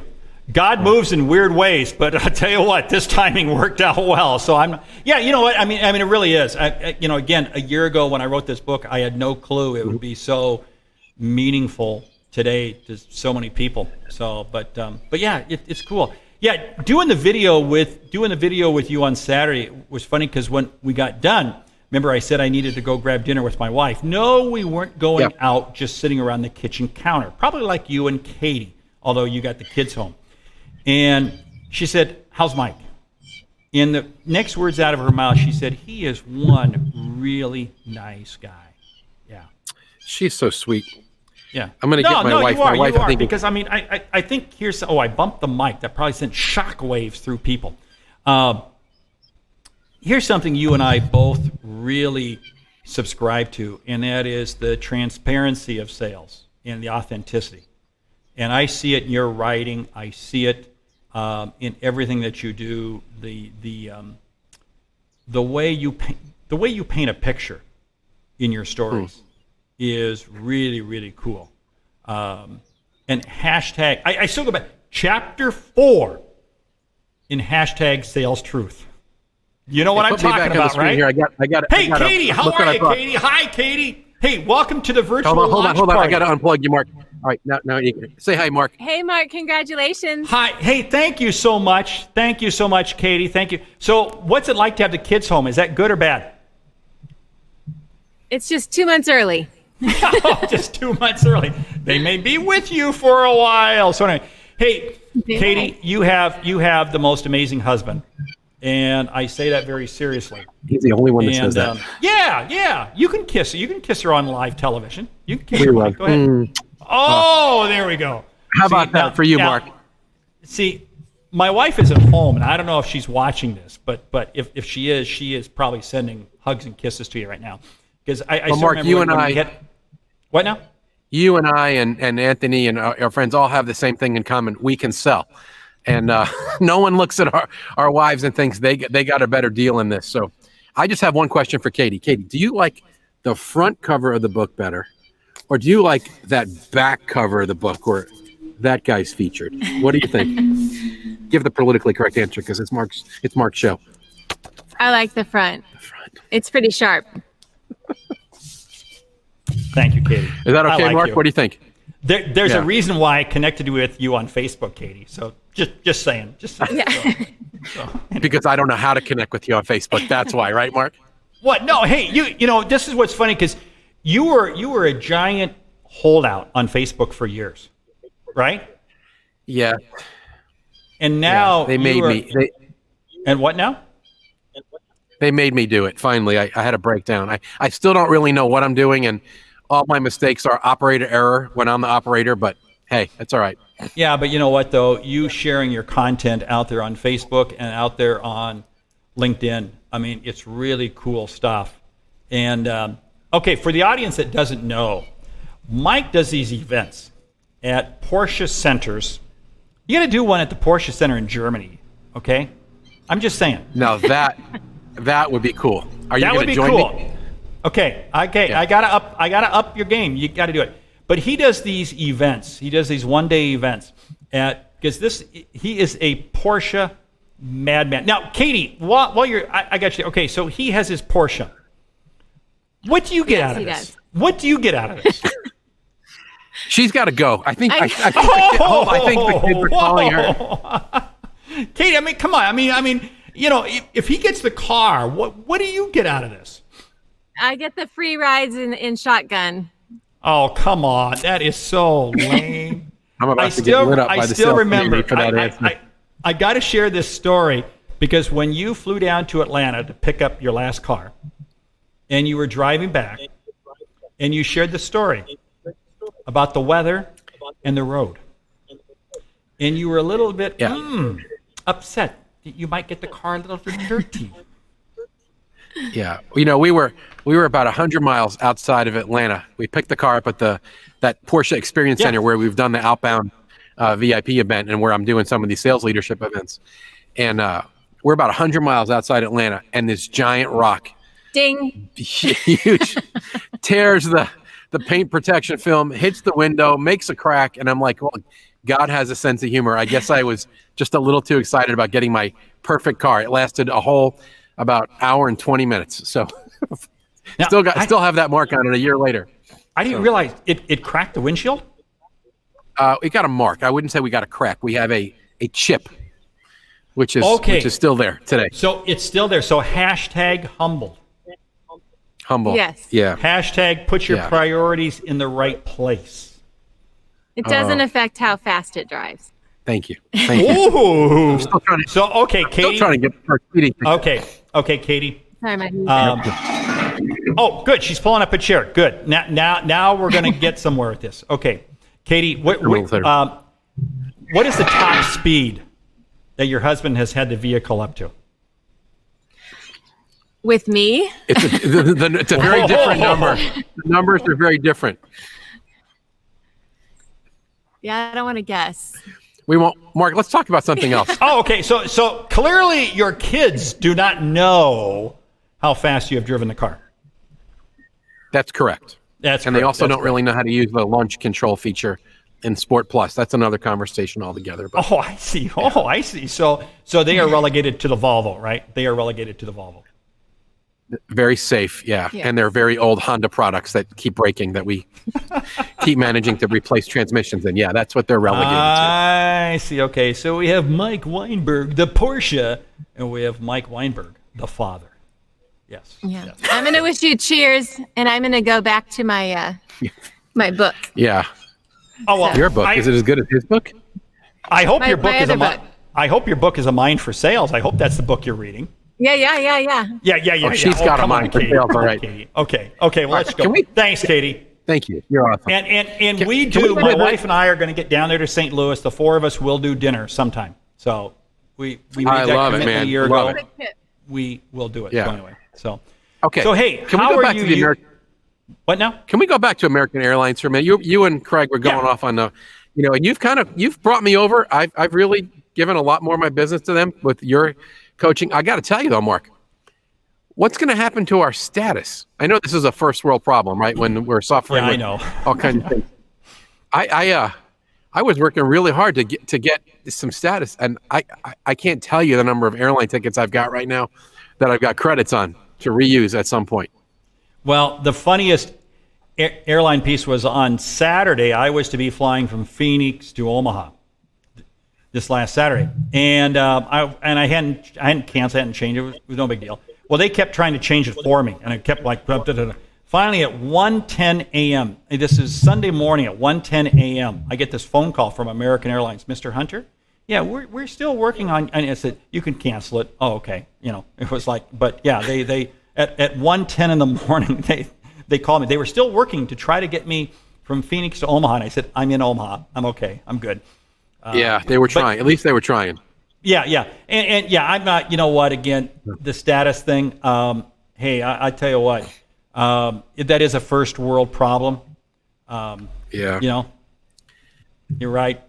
So anyway, but hey, how are you using, what now? You brought me over. I'll tell you, I think a lot higher that airline now than I used to. And you helped me see the perspective, and, flying overseas with them is a very good experience. So Okay. you've helped me. You taught me. So hashtag American Airlines, if you're listening, hopefully you know that I'm bringing over premium passengers to you. So, concierge key just saying, just concierge key status, just kind of saying that. So anyway. I think American Mark deserves and who do you give that to? There's always like one mystery guy in the plane, and I look at him like, what did he do to get that?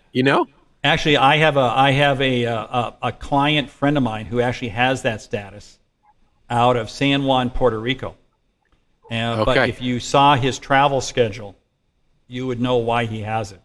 I mean, yeah, you'd understand, huh? Yeah, everything is international for him. Everything is because he handles South America, and it's all over the place. So anyway, but hey, back to real issues at hand.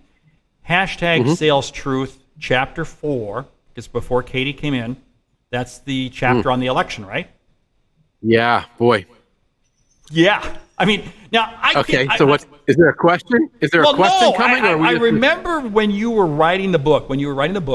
You called me one evening, and I said, I'm going to put this in there. And I said, what do you think? I said, I don't think the publisher will go for it. Because you and I use the same publisher. And then Yes, we do. when you got the manuscript back, the publisher did not change it. And I remember calling you, and you said, no, they're okay with it. I go, wow, that's gutsy. Because you did a very neutral position, but did you get a lot of blowback on that?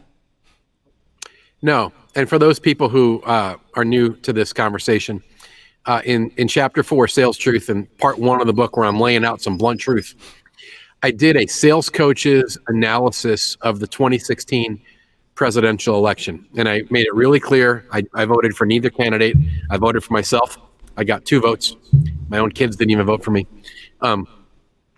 But there were some sales lessons. There were some sales lessons about why Trump won and why Hillary lost. And I use those words real intentionally. And the publisher, actually, Mark, I didn't probably share this with you. They really did balk. And our good friend Tim was very nervous about it turning people off. And also at the time I was writing the book, the whole Mueller investigation was going on, and there was fear, he could be convicted by the time that the book came out. So anyway, they let it go because I convinced them it was important, and the sales lessons were there, and it's a book called Truth. Let's be bold. So I just outlined 8 lessons about why Trump won and Hillary lost, and I had no dog in the race. I was just sharing from a sales perspective. So I haven't gotten a lot of blowback. I've had a handful of Trump fans say that I was very disrespectful to him. And I've had a handful of people on the other side think that I didn't give Hillary a fair shake. But I mean, I'm talking like 5 or 6 people total. So I think most people just are thankful for the sales lessons. And it'll be interesting, as we get to another presidential election year here. I'm curious about my own appetite to write about the sales lessons this time around, because I think it's going to be a very different type of election. And I'm always preaching, you're always preaching, Anthony's always preaching, don't do politics. You're going to piss off 49% or 50% of the population. And I don't do politics, but I do sales coaching.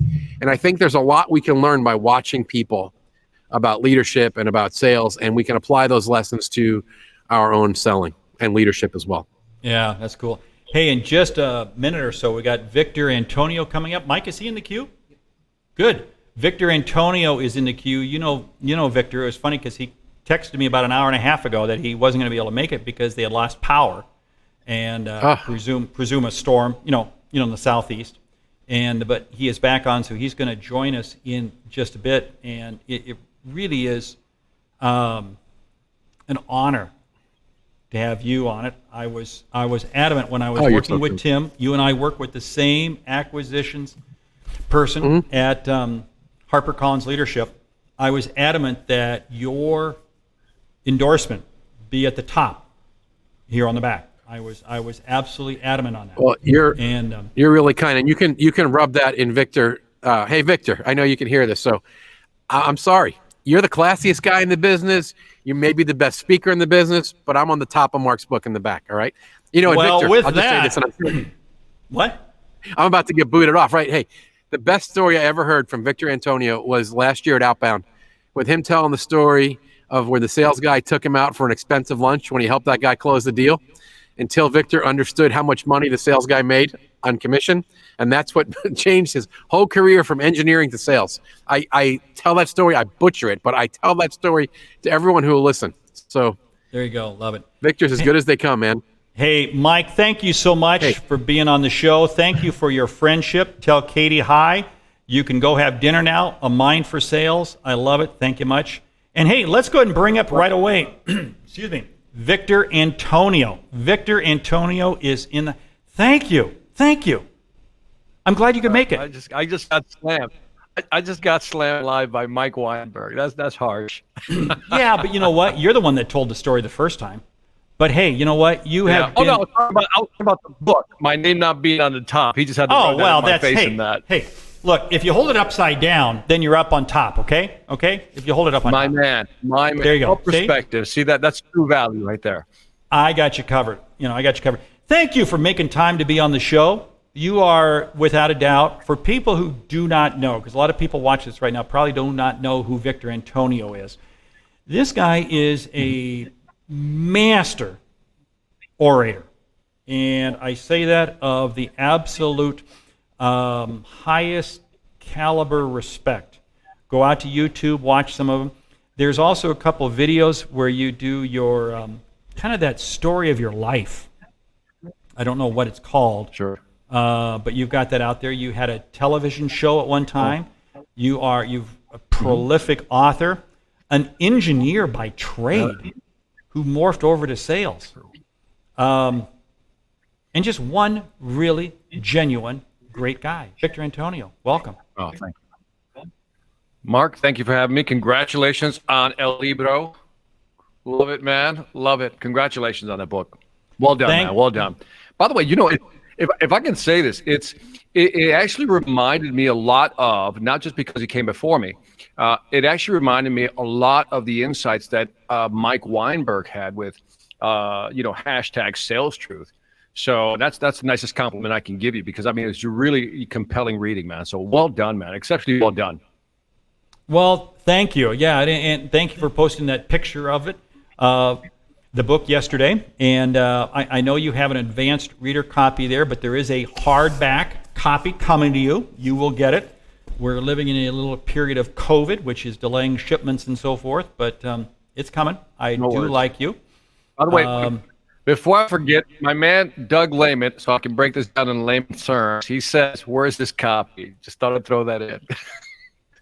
Well, it's funny because I saw it. I hate to say it, but my phone has been blowing up with text messages, and I've gotten a couple here from Doug, and unfortunately, I haven't had time to read them. But he is a great guy. I really like Doug. Doug's a good dude. Yeah. Doug's a good dude. But hey, I want to, I don't want to talk about me. I don't want to talk about Doug. I want to talk about your book. So I don't want to get off on a tangent. I want to focus, okay? Because I got several questions already. Said, Victor, why is that book worth reading? I got that question a couple of times. So I want to talk about your book. So just let me rant on for about a couple of minutes here, and then, inject your perspective. I highlighted 3 things that I really liked, Mark. And the first one I want to highlight, and I want you to talk about this a little bit. So I'm going to interview you if you don't mind. Talk to me about, you have this, it's page 11, where you say if you wait until Monday, it's too late. You can't afford to waste 20% of your work week getting ready to sell. In other words, you're saying, look, prepare on Sunday. That's the real preparation date, not Monday. Give me your snapshot of what, why'd you put that chapter in there? I love it. Well, here's the whole thing, because you and I have talked about this before, that so many salespeople waste Monday getting ready to sell, and then they spend Friday I got to do paperwork. So what does that mean? They really only wind up with 60% of the week to sell. Well, excuse me, you're getting paid 5 days a week. You're not getting paid for 3 days a week. Now, if you want to give up half your salary, that's fine, but nobody's going to do that. And what I can't stand is people ease into the week. And when you ease into the week, it's amazing how low you set the bar. It's just, it drives me nuts. And by the way, just to be clear, I think you meant 80%, because you say if you use up Monday, that's 20%, right? Yeah. Yeah, 80%. And so I thought, by the way, and so for those of people who are watching this, so just that section 11 all the way through 14, you got some great tips on getting your week going, which I thought was pretty good. And I've never looked at it as losing 20% of your week. So I thank you for that little nugget. The second nugget I got out of this book was you tell a story. Now, this one was really captivating, Mark. And this is a story about Kathy. You remember this story about Kathy? Yep. And it's under the chapter of Dark Secrets of a Top Performer. Yep. By the way, that's a hell of a dramatic title. Dark Secrets of Top Performers. Ooh, So I like talk that. about Hey, say that. Yeah. Say that one more time. Well, here it comes. Dark Secrets of a Top Performer by Mark Hunter. So talk about what happened You're to listening Kathy. to Evening give it, Melodies with Victor Antonio. Okay. I'm sorry. Go ahead. all right, that's all right. Talk about this Kathy story you tell. I think it's important. Well, yeah, because Kathy, and I wish I could reveal her name, because it's amazing how people fake their way through sales, never learning the basics. And she just happened to fall into the right territory, the right product, the right customers, and looked like a hero from the start. And then when things began I'm going to challenge you. Mark, I want to add this. By the way, so let me just tell the story real quick. Kathy is a person, Mark, just add flavor here, who was successful when times were good. She was handed great territories with a great client portfolio, but when things started going south, basically it revealed who she really was, not a top performer. And I don't think she, by the way, this is your story. I'm just saying, I don't think she faked it. I don't think she was aware that she wasn't that good. Is that a fair statement? Yeah, I think that's aware. Yeah. She was not aware. And what's interesting, it's funny that you call it out, because I had somebody call me the other day who had read one of the advanced copies. And they said, and they stopped me on that story too, and they said, wow, that is so relevant to right now. Because right now, love that story. We're seeing salespeople who thought they were good. They're not. Yep. They're not. Yeah. What is that? There's a Warren Buffett statement that says, when the tide is out, you can see who's swimming naked. Yeah, you got it. You got it. That is the quote. When the tide is out, you can see who's swimming naked. And it's very interesting that you say, because that quote is from Warren Buffett. And if I look out this street here, and I go up this street 32 blocks, you'll be at Warren's house. So I'll make sure that you shared that quote when I swing by his house tonight. Yeah, but I thought that story was powerful because, the fact that things were going so well, that person lived in a bubble for 2-3 years, whatever the time frame was, because she didn't face adversity. She was never tested. Her mettle was never tested in terms of her selling skills. And I love the story because there's salespeople out there who struggle, who realize that it is within that struggle that they learned how to become very good at selling, that they don't want it easy. You actually want some difficulty so you can become very good. What are your thoughts on that? Well, I think that's spot on. That's why I say right now, these are the best of times. These are the best of times because we're going to really learn how to sell. And some of those bad habits are getting busted to the curb real quick. And it's hard for some people to realize this. People don't want to realize it. And I remember in one of my first, I share a story of a VP of sales in my first book that thought his sales force was good until the economy went south. Then he realized all they were order takers. And I think that's what we're finding right now. People have been order takers, and now they really have to learn how to sell. So, yeah. I agree. I think I like to use the phrase account managers because they manage accounts. They're not really selling, they're managing accounts. And I think there's a lot of account managers out there. And then I like to go to my third story. It's not a story, but I when I read this, I was like, you know what? This is a simpler way of stating it. And when I read, sales books, Mark, what I love about what I get out of it is that, the studies they do where 5 people can see a car accident and 5 people have 5 different stories. And when I read sales books, I almost feel that way, that I get somebody else's point of view.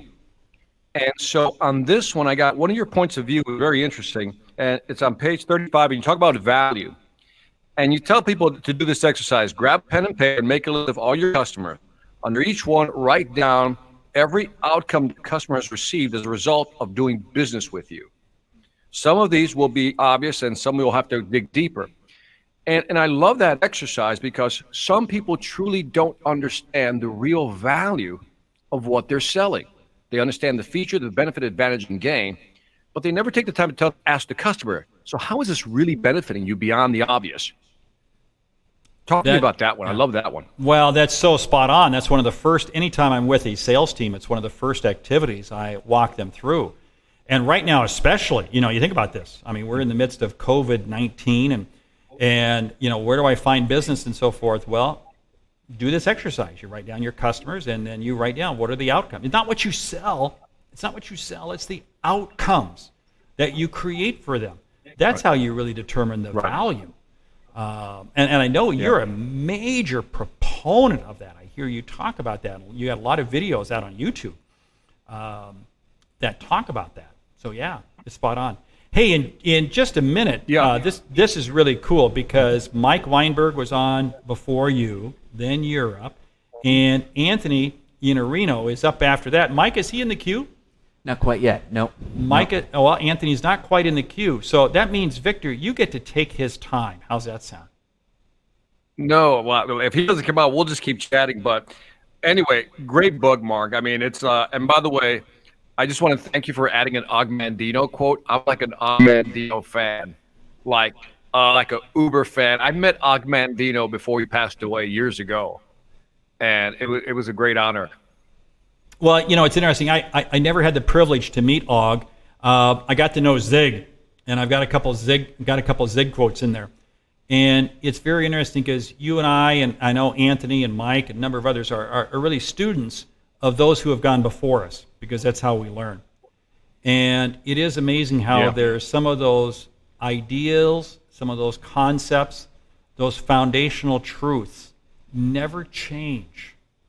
I was doing a session earlier today, and somebody was saying, do the fundamentals still apply? And I go, yeah, they apply just as much today as they ever have. How we apply them might change a little bit because of COVID, but the fundamentals never change.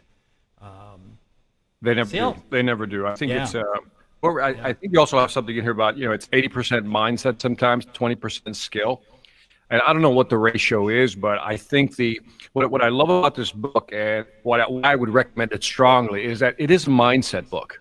Do you know what I mean? It's like in your head. And I think some of the stories, like to me, so far, the most impactful one was the Kathy story. I think because it's stories like that make you go, huh? And you begin to kind of like, just see how people struggle with selling. And the fact that they don't even believe in their own value, maybe that's why they struggle even more. And so I love the way you say, look, reveal what the real value is by just simply asking your customers. What a simple concept, Mark. Yeah. Good. Hey, what are you working on now? What can people expect from Victor Antonio besides Outbound, August? What else can people expect from you? So I want to publish my book, which is called Upselling is the New Prospecting. So the book is done, laying it out. So that's done. I'm working on a program for selling via, virtual. And so I've given it a name called No Touch Selling. And so I'm going to create a video course that'll be available in my Sales Velocity Academy. So it's really about using simple technology tools to sell, like this. And I think it's going to be good. I heard a stat that I think you might find interesting, Mark. Did you know that today 50% of all salespeople are baby boomers and the other 50% are millennials? By, I think it's 2030, the number will be 75% will be millennials, 25% baby boomers. But right now we're at 50-50. Millennials know how to use technology. They were born with a cell phone in their hands.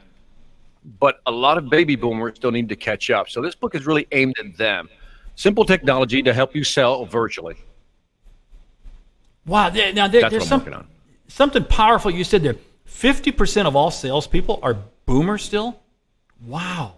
Boomers still. Yeah, I was shocked too. And this by 2030, 75% will be millennials, 25% boomers, which kind of makes sense. They're going to start retiring. Well, they've started already retiring. But you got to think about some of these industries. You look at the roofing industry, the contractor industry, some of these other industries that are not high tech, loaded with boomers. Now, if you go into let's say, the SaaS field, enterprise level type of things, you're going to find more millennials there, of course. Oh, yeah. I mean, I work with a lot of what I call dirty industry, and they are a tremendous number of tremendous number of them. Excuse me, I'm getting past a note, but I can't quite read it, Micah. Oh, okay. Don't worry. Micah, my producer, is passing me notes on his cell phone. But see, I'm a boomer, and I can't read the small print. Okay. So anyway, but anyway, back to this whole. You're right. I work in SaaS, and it's all under the age of 35. I do work in dirty industry, and it's all over the age of 50.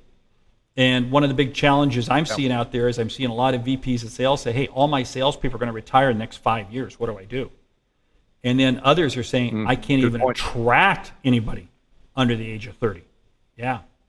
Huge. Interesting. Interesting. Huge issue. Yeah, it's really, the market's really changing. Technology has changed everything. So Yeah. the good thing is when you talk about the basics, that doesn't change. Yeah. You know what I mean? Yeah. The brain, the piece of wetware we have in our head, that doesn't change. Yeah, it doesn't change. Hey, before you go, you came out with a book a couple years ago, Artificial Intelligence and Selling. And I still contend it simplifies it in a way that even I can understand. Tell us a little bit about that book. So the book is called Sales Ex Machina, How Artificial Intelligence is Changing the World of Selling. And it really just looks at, how machine learning, AI machine learning is really changing how we approach selling. I'll give you the one big nugget from the book is that AI won't replace salespeople. It will replace redundant tasks, but it won't replace the salesperson. It will actually augment your ability to sell more effectively. That's the short commercial there. And I'll tell you what, it spells it out in such a simplistic manner. And I remember when you, Gerhard Schwantner, and myself, we did a video on it, and I had a chance to read it, and it was just like, wow, that was just like good stuff. Because I should do a follow-up to that. I really should.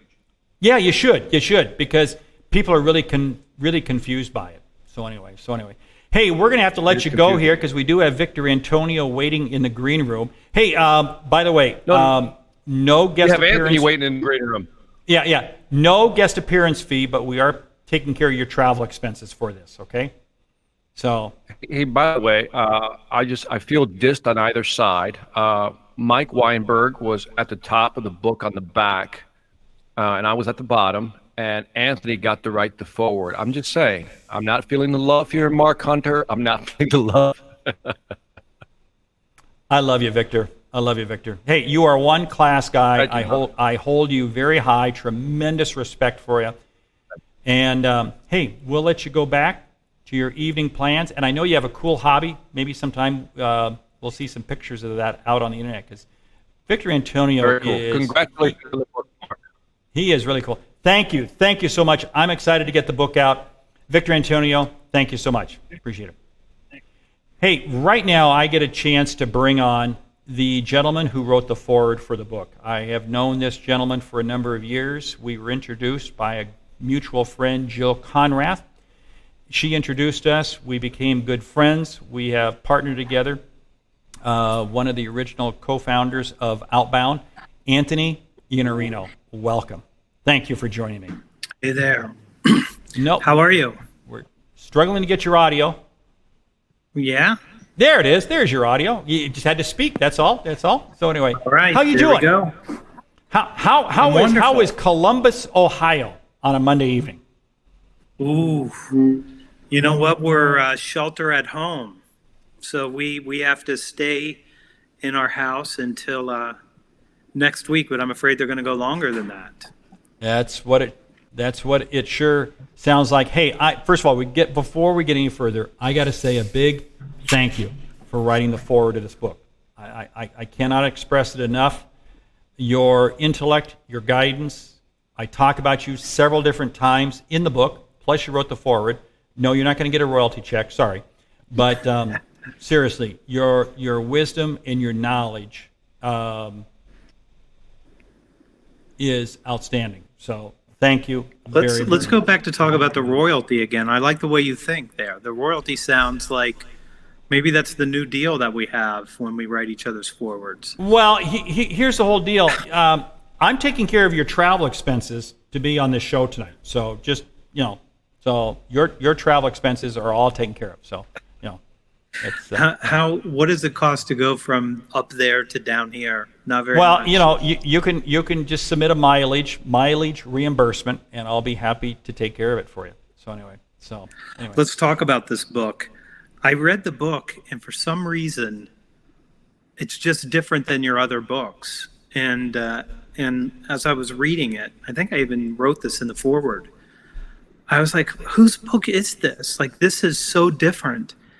And then as I read the entire book, I was like, this isn't different at all. This is what I've seen you say on stage since when did we do Toro together? Oh, wow. That's a good... 2012 or something like that. You're right. That was the first time we shared the stage together, wasn't it? Yeah.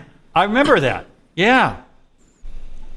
And it started to strike me as I'm reading the book, like, he's been talking about this for as long as I've known him. And I didn't pick it up the way that you wrote it in the book from watching you speak, because maybe it's because you're animated when you're on stage and you're delivering it in a different way. And when I was reading it, I was just like, this is a great book. Especially the stuff that gets to me is the stuff about what you do with your time. And right now, we've got a lot going on in the world. And if there was ever a time for people to be very, very aware of what you're doing, how much effort you're putting into the work. And, I know there's a lot of people on LinkedIn right now saying you shouldn't be selling, it makes you a vulture or something like that. It's not true. People need a lot more help right now. Their businesses are going to be in trouble on the other end of this. And the one thing that we do in sales is we go out and we help people turn their businesses around and get the better results that they need. And we're going to be called upon to do that. And you are going to need a mind for sales, and you are going to need to have the right attitude and belief system to be able to pull this off.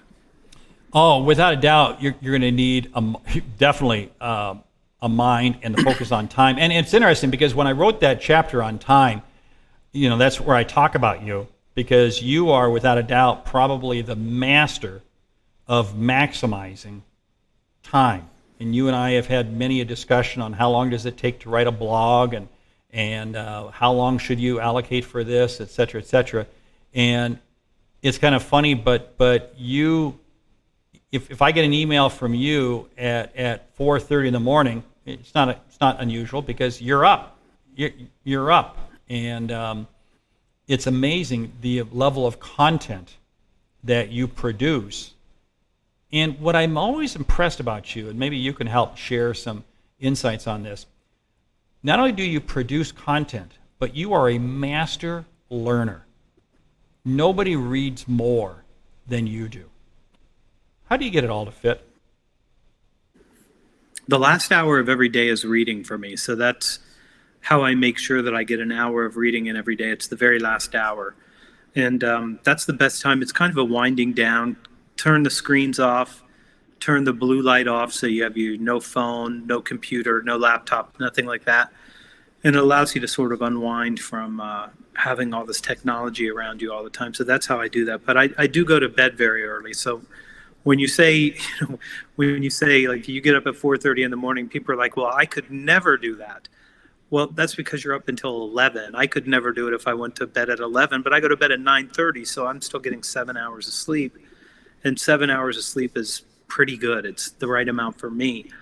And I like to do the heaviest lifting I have to do every day, first thing in the morning. So writing 1,000-word blog post every morning, it's be very hard for me to do it at the end of the day. At the end of the day, you've sort of used all your really good energy. You've been dealing with clients. You've been having conversations. You've been doing all these things. But if you do it first, for me, it's just very easy to do it then, but much harder to do it later on. And Jeb is the exact opposite. So Jeb writes at night, and his energy is better at night than it is in the morning. He sleeps in later than we do. Yeah, he is. And again, we can always tell that by way of what time we get various texts. Yeah, when the text messages come in, Yeah. When did you write this book? Did you write this book in the morning? Did I write this book in the morning? Probably. Yeah. Did you do morning writing? Yeah. I mean, I generally do my writing in the morning or on the weekends. Did you write any part of it on a plane? Yes, of course. I write thousands and thousands of words on planes. That's why I love long plane flights, because I can disconnect and I can just get focused writing. Yeah. So but what it comes back to though is really being focused. And I think you hit on something. Time right now is so critical for people because it's easy to think because we're in this funky period that you have all this time, and you don't. You don't have time. This is when time is really more valuable than others. And I wrote a couple chapters in there, one on how to use time, how to use your mind, how to use your network. And again, I call you out, I call Jeb out on it, and call a lot of others out on it because, again, I think this is the hallmark of the top performing people out there. They know how to use time so well. Yeah, and you know what? It gets away from you, and I worry about people in this particular time. And I'm gonna send an email to my list tomorrow morning and make them go out and buy this book if I can convince them. It's so helpful, especially right now. It's the right book at the right time. You do really have to think about this time. And I know there are people who have sort of thrown in the towel and saying, I'm just going to wait until this is over. But that's not a good idea. It's not a good idea to wait this out. It's a better idea to make the contacts that you have, starting with your existing clients. Spend your time doing the work that makes a difference for your clients and your prospective clients. The only way that any of us are going to have a really good business is by helping other people have a really good business themselves. So that's the thing that we're called to do right now. And I really feel that it's time for us to get ready to turn this thing around, because the economy is definitely going to have a rough run. But if we do our jobs and we go out and we help people make good decisions, then it'll be better. And your book is a really good antidote for a lot of the negativity that people are feeling right now. And it is the thing that you control. You control your mindset and your attitude. Yeah. You just have to be willing to put forth the effort. Yeah, it really is. I mean, we in sales, it's our job to help turn this thing around. It's our job, because we are, for our customers, their research and development department. It's up to us to bring them ideas. Right. It's up to us to bring them solutions. And you hit on something else that was good. We have to be helping our customers so they can understand their customers better. I mean, we're all in this supply. Right. It's one big giant supply chain. And I think we are at the top of it. And it's up to us to kind of get the ball rolling and get it moving through. That's good. So hey, you've been home for a few weeks. You got a new book that I know you're working on. We talked about this the other day. How close are you to having it done, and do you have any kind of timeline on it?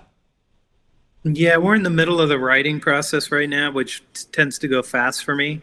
I'm taking a little bit longer on this one because I want to get it right. There's a lot of important concepts around sales leadership that I think need to be addressed appropriately, starting with accountability. And, you know, the one area that tends to be missing most in a lot of organizations is just the accountability part. And you got to get that part right. So I'm spending some additional time just making sure that we get this as practical and tactical and actionable, you know, and that's what we all do at Outbound. It's what makes it special. And I want to make sure this book is that kind of a book. You know, we should talk about Outbound for a second, because that is a really special event. It's hard to describe the chemistry, the whole feeling of how it comes together, but it is really kind of a magical couple of days, isn't it? I continue to describe it as Cirque du Soleil and a Van Halen concert, you know, pushed together. And I think the thing that always surprises people is how much energy there is. There's so much energy.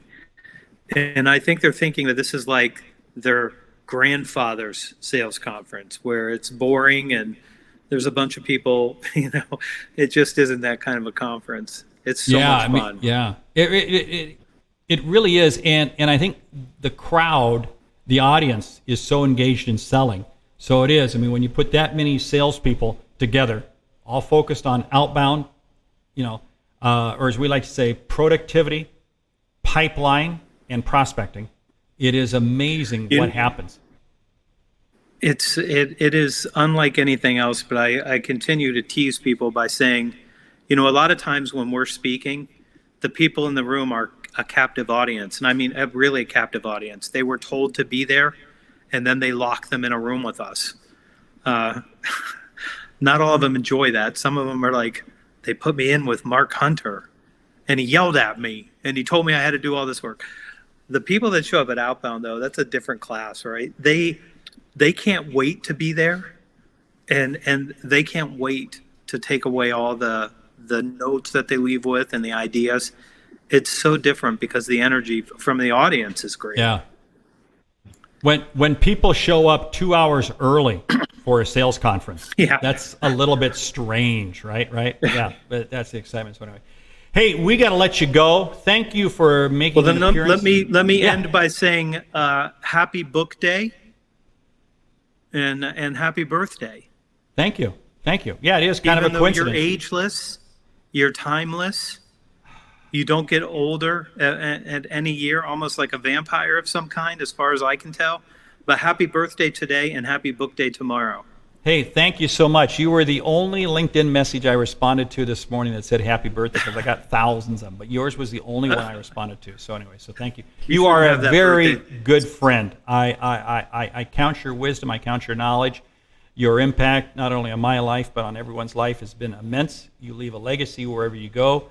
Thank you so much for writing the foreword to the book.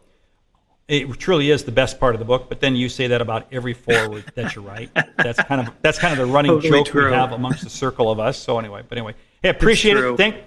Thank you so much. We'll be in touch. Okay, see ya. Thanks. Hey, in just a moment, I'm going to bring on another good friend of mine, Sam Richter. I've known Sam Richter for, a number of years. And again, what's very interesting is I was introduced to him by way of Jill Conrath. Jill Conrath is a mutual friend. It's interesting. She introduced me to Anthony. And again, this is what makes the sales community so special. There are people who connect people together. And again, that's what's really cool. So, hey, let's go ahead and cut over. Let's get Sam Richter in here. Now, hey, Sam, how you doing? Hey, I love the fake green screen you have behind you. That is like so lame. Well, it's actually it's what? Yeah, it's actually a real green screen, but it's a real. Yeah, it's a real. Yeah, I'm gonna say it. It is a real green screen. Hey, I got to tell the audience, our mutual friend, and why am I? Man, not Ross Bernstein. Harvey Mackay. Harvey Mackay views you, and if you don't know Harvey Mackay, go read Swim with the Sharks, any of these books. He is a legend in the industry. Harvey Mackay talks about Sam Richter as being one of the most intelligent people in the world. And if you know Harvey Mackay, you know he knows everybody. So for him to say this about Sam, that's pretty impressive. So Sam, welcome. Thank you for joining me. I talked with you this morning, so it's great to have you back. Yeah. Well, thank you. What have you been up really to today? Appreciate being here. What have you been up to just today? kind of working. What? Just working away.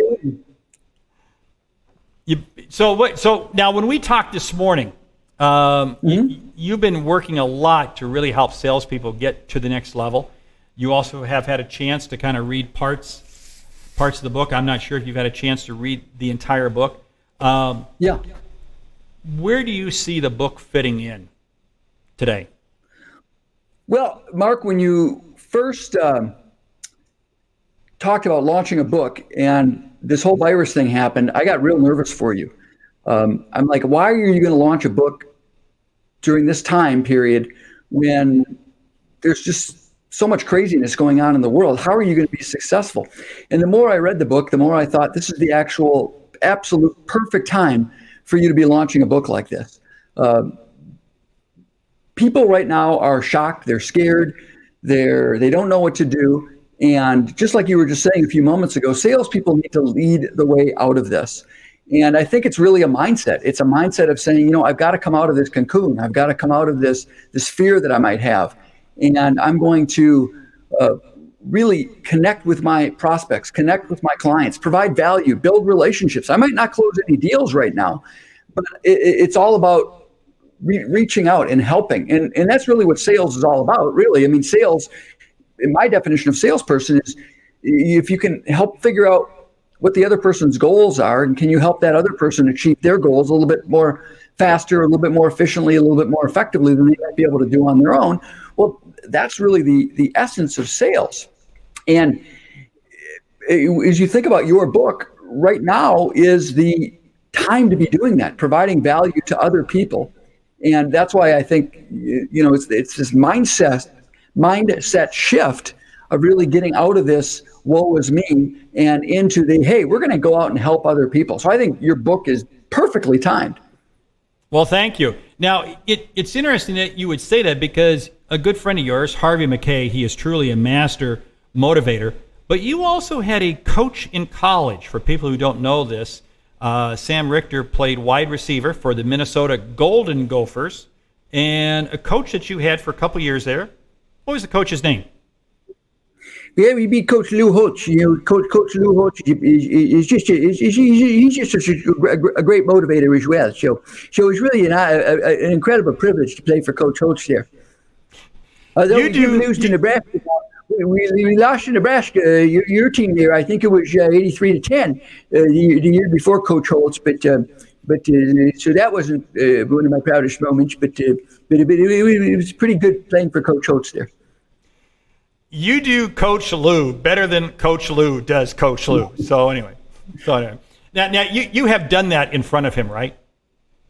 Yes, I have. Yeah, and he hasn't hit me or anything, so that's pretty good. And he didn't hit you. Okay. Now clearly you did not do that when you were on the team.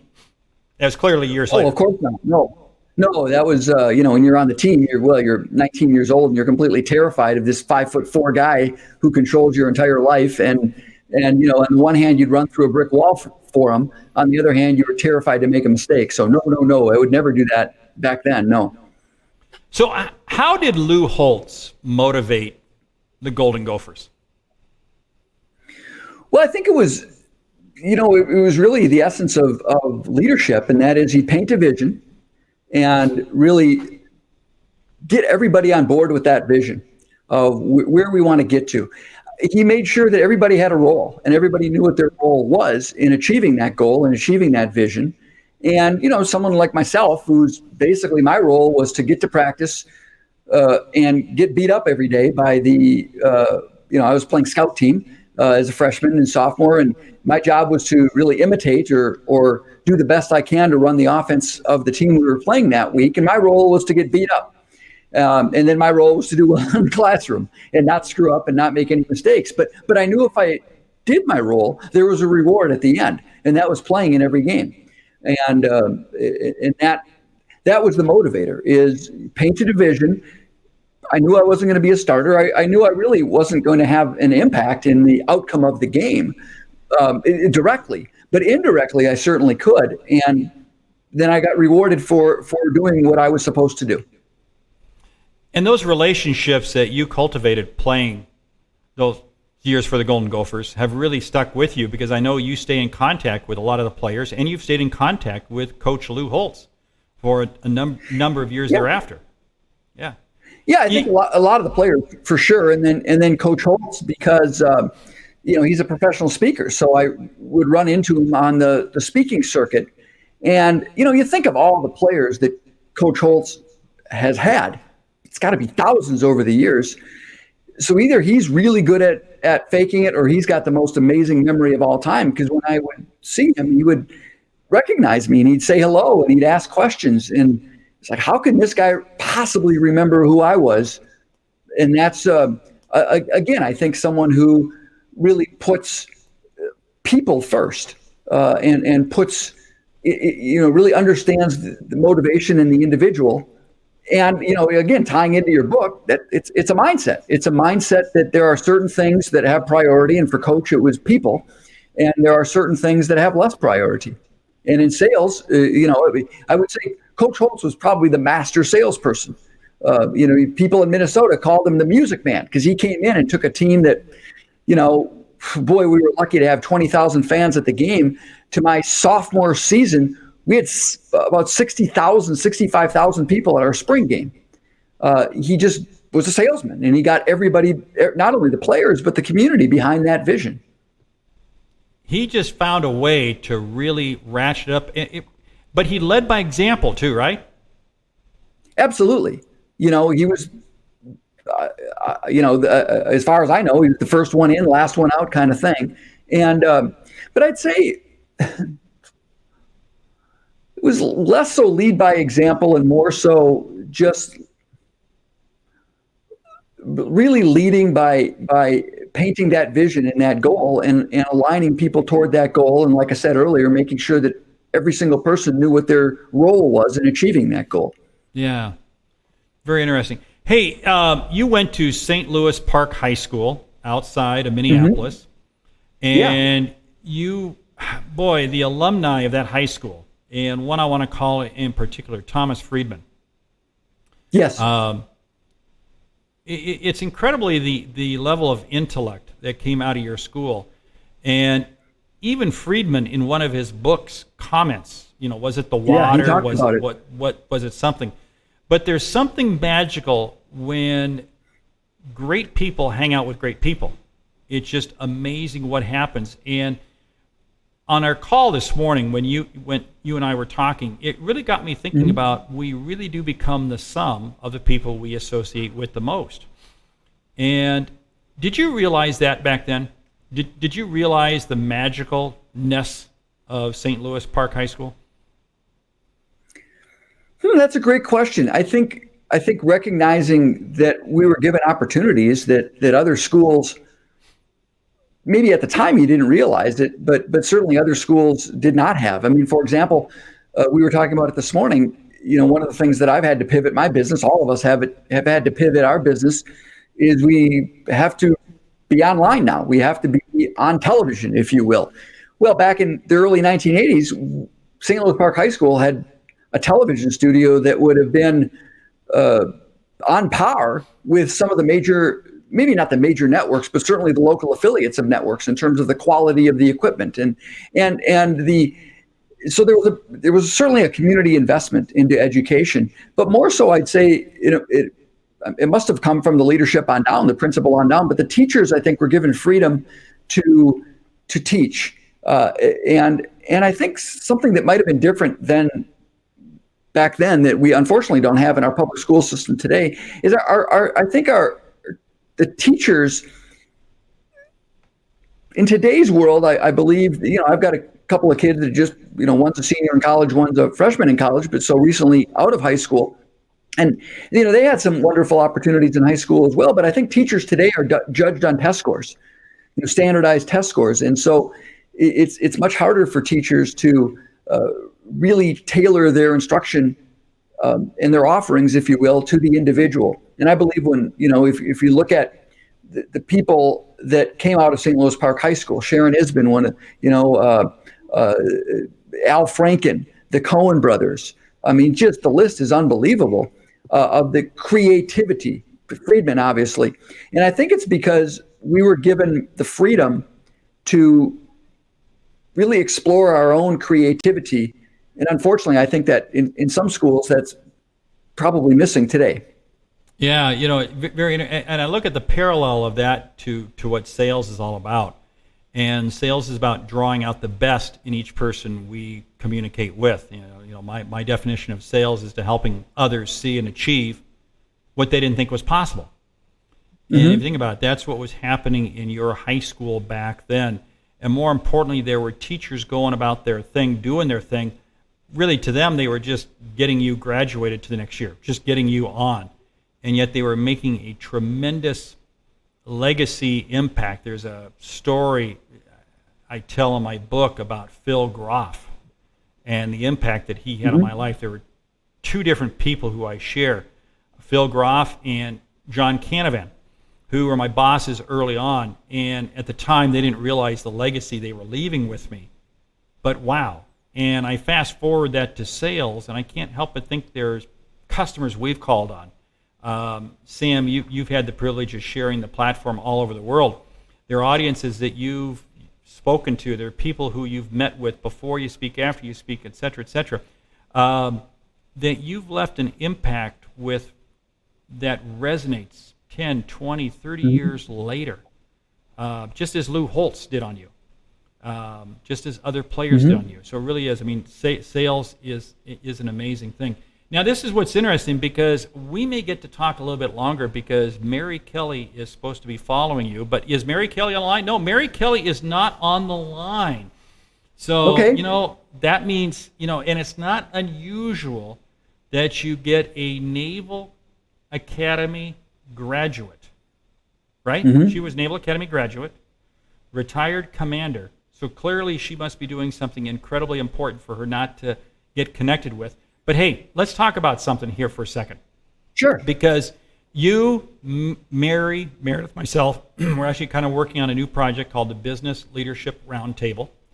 And where do you see that going? Well, I'm really excited about it, Mark, because I think that it really ties into some of the things we were talking about in leadership. And our goal with the roundtable is to provide coaching, consulting, a library of best practice content as it relates to everything related to leadership, from succession planning to sales success, and the ability for us to work with a small group of leaders, CEOs, chief sales officers, those types of leaders, to help them really process some of their issues that they're dealing with today, get some outside opinions from the four of us. I mean, if you look at the number of businesses the four of us impact on an annual basis and what we learn from that, it's in the hundreds.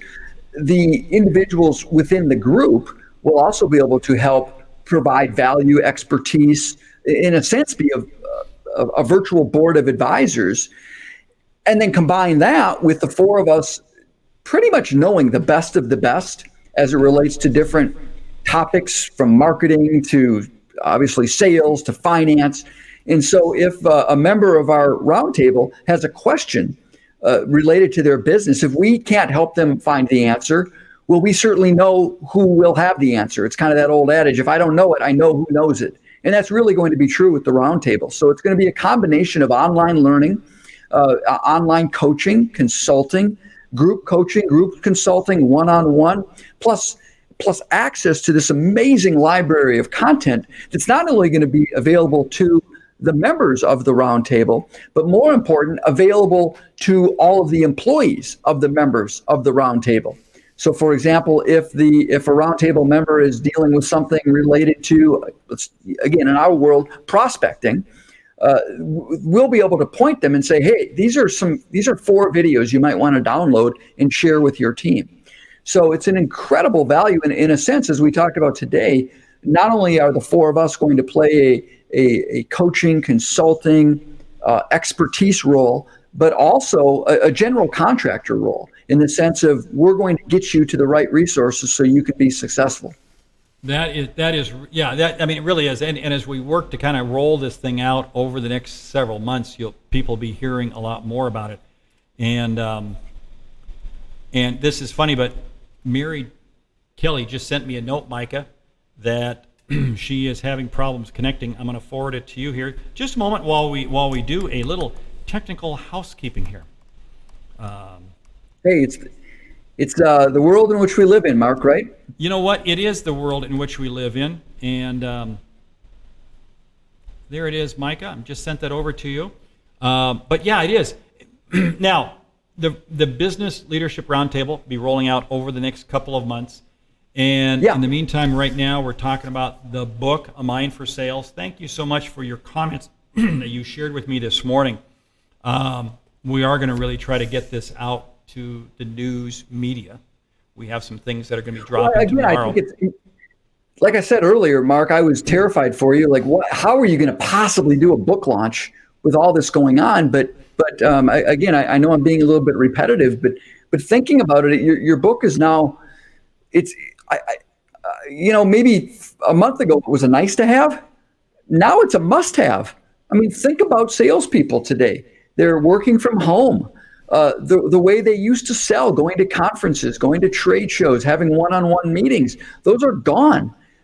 We've had, if you're a salesperson, your world has been completely turned upside down. Oh, by the way, unless you happen to be selling masks or parts that go into respirators, your buyers right now, hearing from you is probably number 60 on their priority list. But yet you as a salesperson still have a job to do.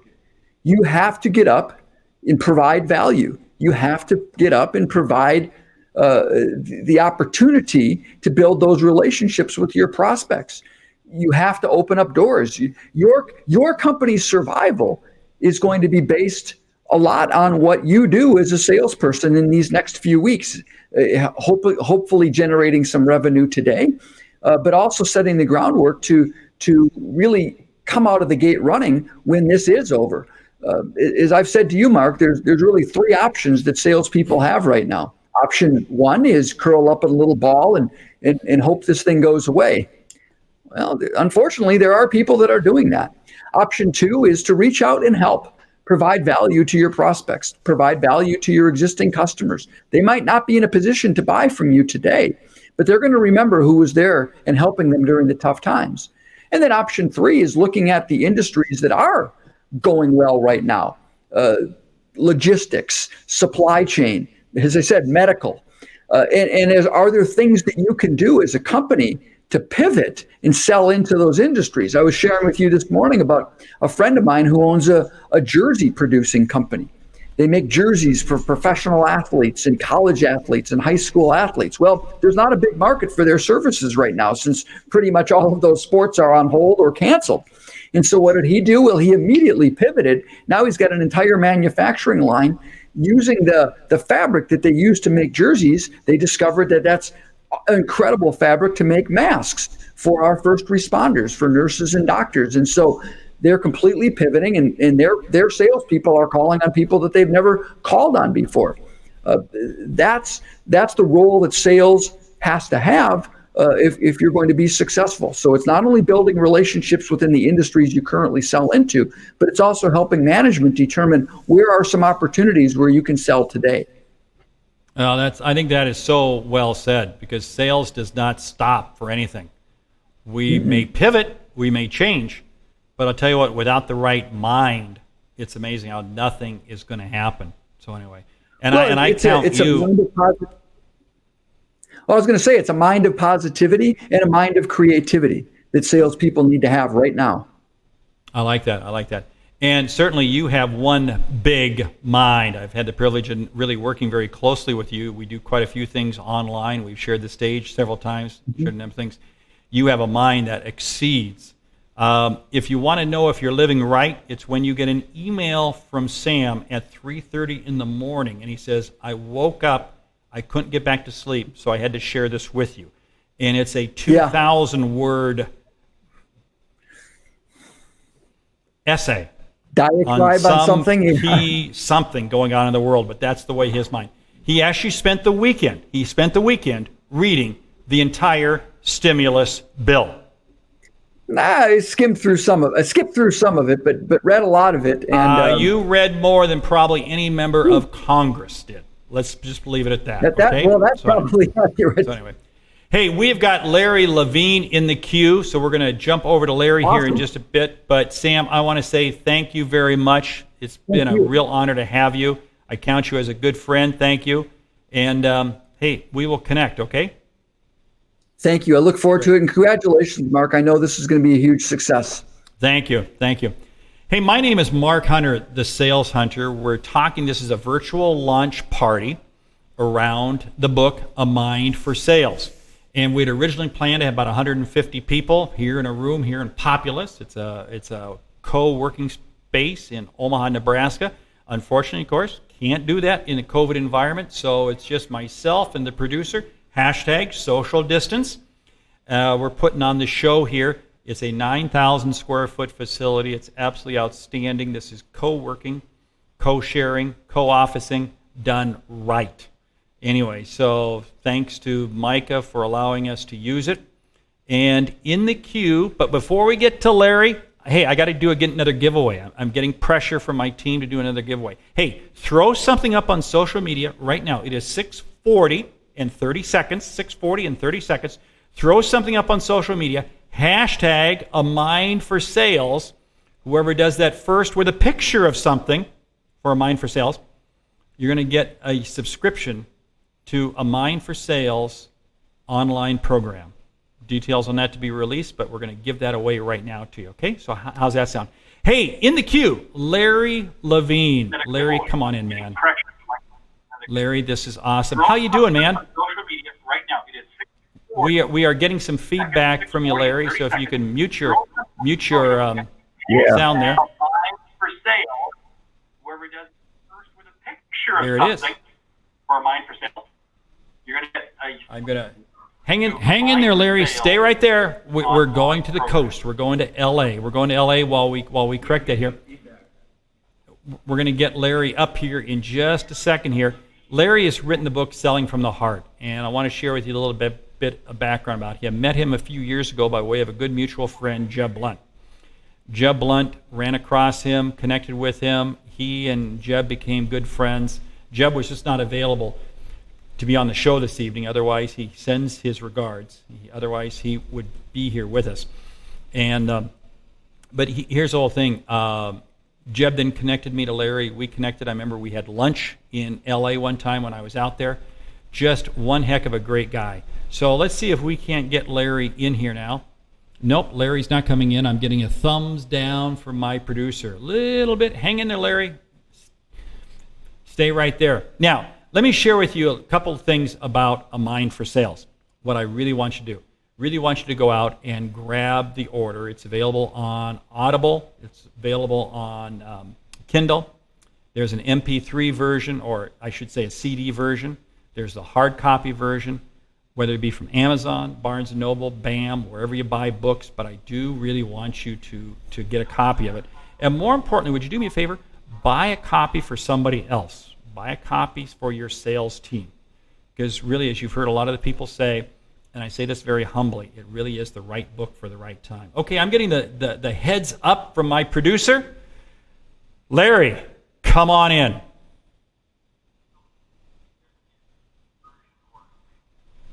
Well, I'm getting a thumbs down. Larry, hang in there, Larry. Hang in there. We're going to get you. We're going to get you. We like you. I'm seeing you in the preview screen.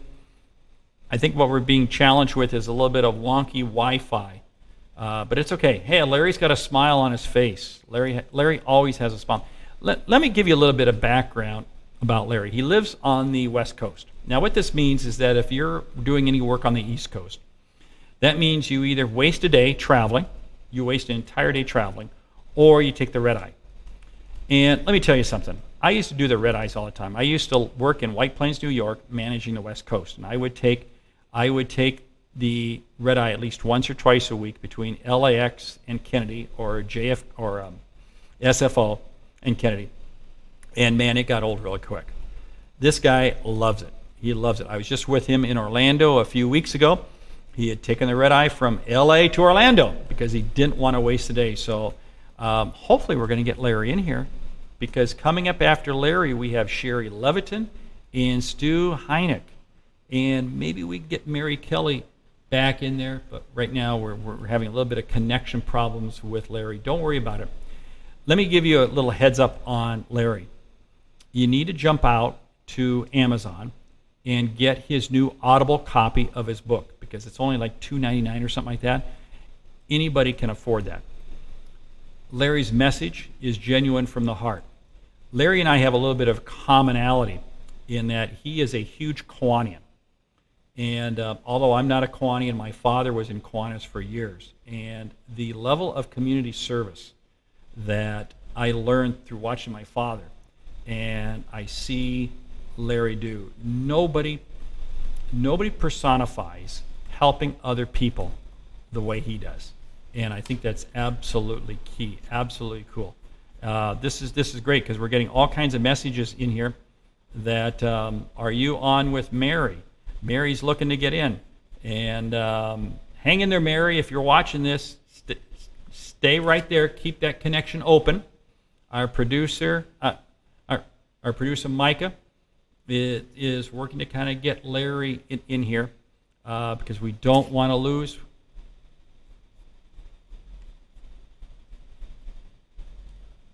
Yes, you're coming. You're coming. I did my hair and don't worry about it. Larry did his hair too. So this is good. Larry did his hair because it's hashtag COVID hair. So anyway, hey, here's something I want to talk to you a little bit about right now in terms of this midst of selling.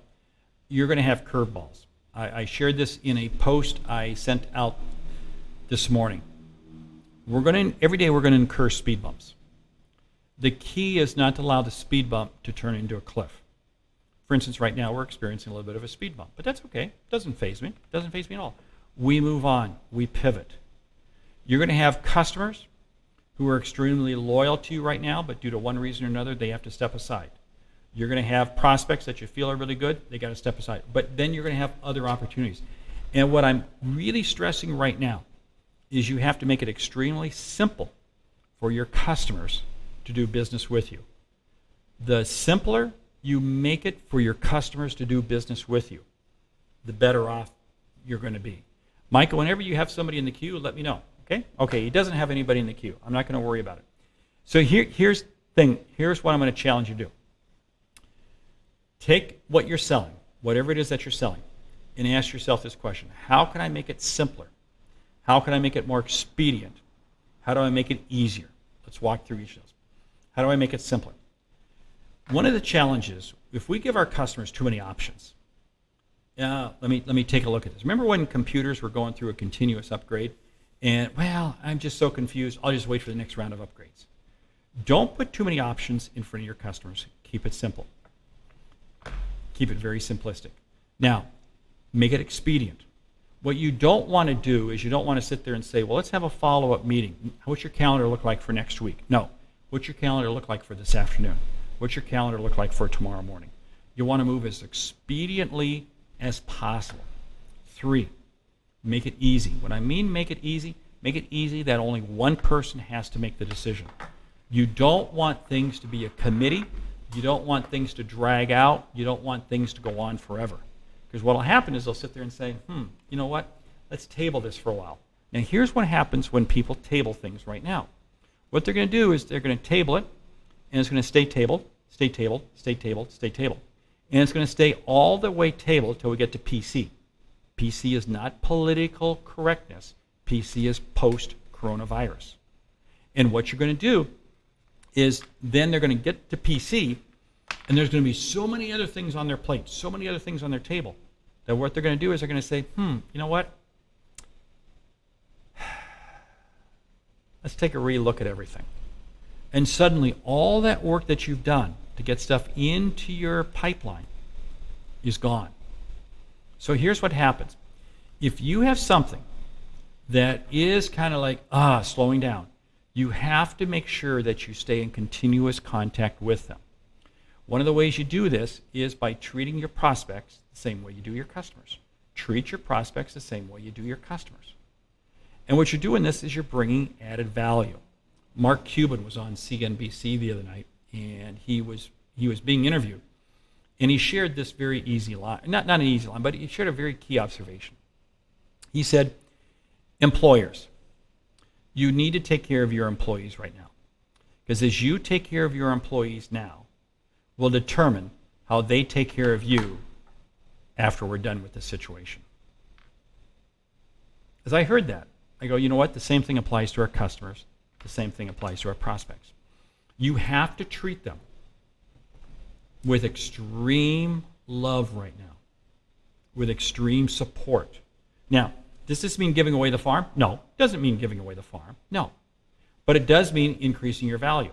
And you increase the value in ways that will delight them. Now, let me back up and share with you a couple ways that you can do that. Have you taken a look at who your customers' customers are? Okay? I want you to challenge yourself to look at who your customers' customers are. Because remember, these are the battles your customers are fighting. These are the battles that they're dealing with. So if you can understand who your customers' customers are, it's going to help you understand a little bit better about where you need to go.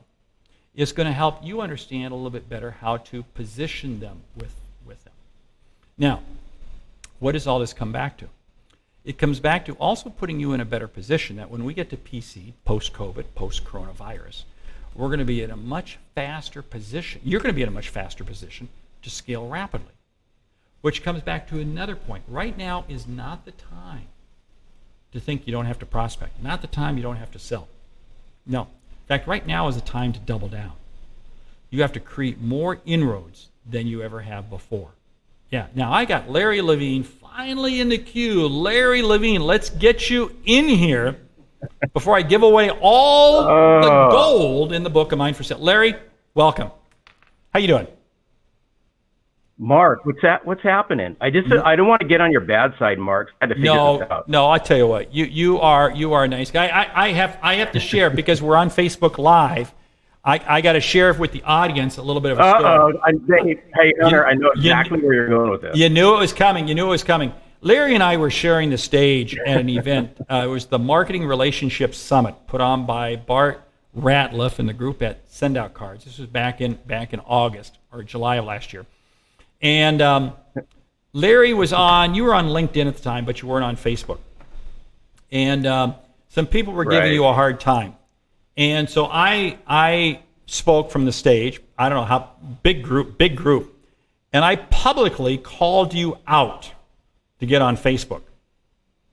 And boom, within a couple of days. Well, okay, so I got to stop you there, because not only did you publicly call me out, Hunter, you shamed me because you said, "Will you stand up?" And then you said, "Can you stand up?" So you're always capping on my height, but that's okay. I love you still. Well, what? Because you're vertically impaired? No, I'm sorry. That was cold. That was cold. No, you and I tell you what, you and I are good friends. Very much enjoy spending time with you. But it was interesting because called you out, and then within like a day, I think your wife set you up with a profile, or somebody set you up with a profile. No. It was actually at lunch, and Lee Salz's daughter set me up on Facebook. It was like within an hour. So you shamed me, and then at lunch, I kind of picked myself up, and then by right after lunch, I had a Facebook account. Lee Salz, who we had on earlier, his daughter happened to be there, so she set you up. So that's good. And now you are all over. She set me. I had no clue. You are all over Facebook. You're all over Facebook. You are incredibly popular on Facebook. You're incredibly wise. You're incredibly giving. So thank you for making time to be on this. Thank you for making time to help talk about my new book, A Mind for Sales. Because you and I, in fact, I was on your podcast the other day. Absolutely terrific. Loved doing your show. Yeah, it just came out on this past Saturday. Yeah. And there's really a lot of messages that kind of ring out between the two books, right? Yeah. I said, in fact, I commented something and you picked up on it. I love the mindset aspect of this, because, a lot of us there's a that coach and teach the skill set, but I'm a big believer we got to change our mindset first. And then I layered something else on top of this, which you picked up on, Mark, is it's the mindset plus the heart set, I think, that's really going to set us apart, and especially in these times. That really is interesting, because when you said that, I admit I had not looked at it in that manner, mindset and heart set. I thought it was just a cheesy way of you trying to tag your book into mine. That's all. No. But then as I began taking a step back and thinking about it, I go, wait a minute. It really is. Because the mind is what drives the heart, and the heart is what gives the mind emotion. And in sales, especially right now, it's more important than ever. So I know it just what makes you passionate? Because you and I are both passionate. We've had a lot of great guests on the show this evening. We still have Sherry Leviton coming and Sue Hyman. Right. We're kind of working. Yeah, we're kind of working our way to the West Coast. So what makes you so passionate about sales? I think a lot of it, and it goes back, probably 20, 25 years ago, if not more. I got schooled a long time ago by a chief financial officer because I made it all about me. And that's just the way it was at the time, Mark. But what I soon found out after I got a 45-minute lesson from a CFO is I was failing to place the prospects and the customers up on a business platter. I was failing to make it all about them, really understanding them. And that's when I just said to myself, and I'll admit I have an addictive personality. I said, you know what, you schooled me. Now I'm going to do something about it. And I took that lesson to heart, and I started sharing it with other people. I started sharing it with my customers, and I started sharing it with my prospects. I shared the story, and I soon realized that I was going to get farther in sales if I made it about the other person, if I showed how much I cared, and if I showed how much I respected them, and then I'll even...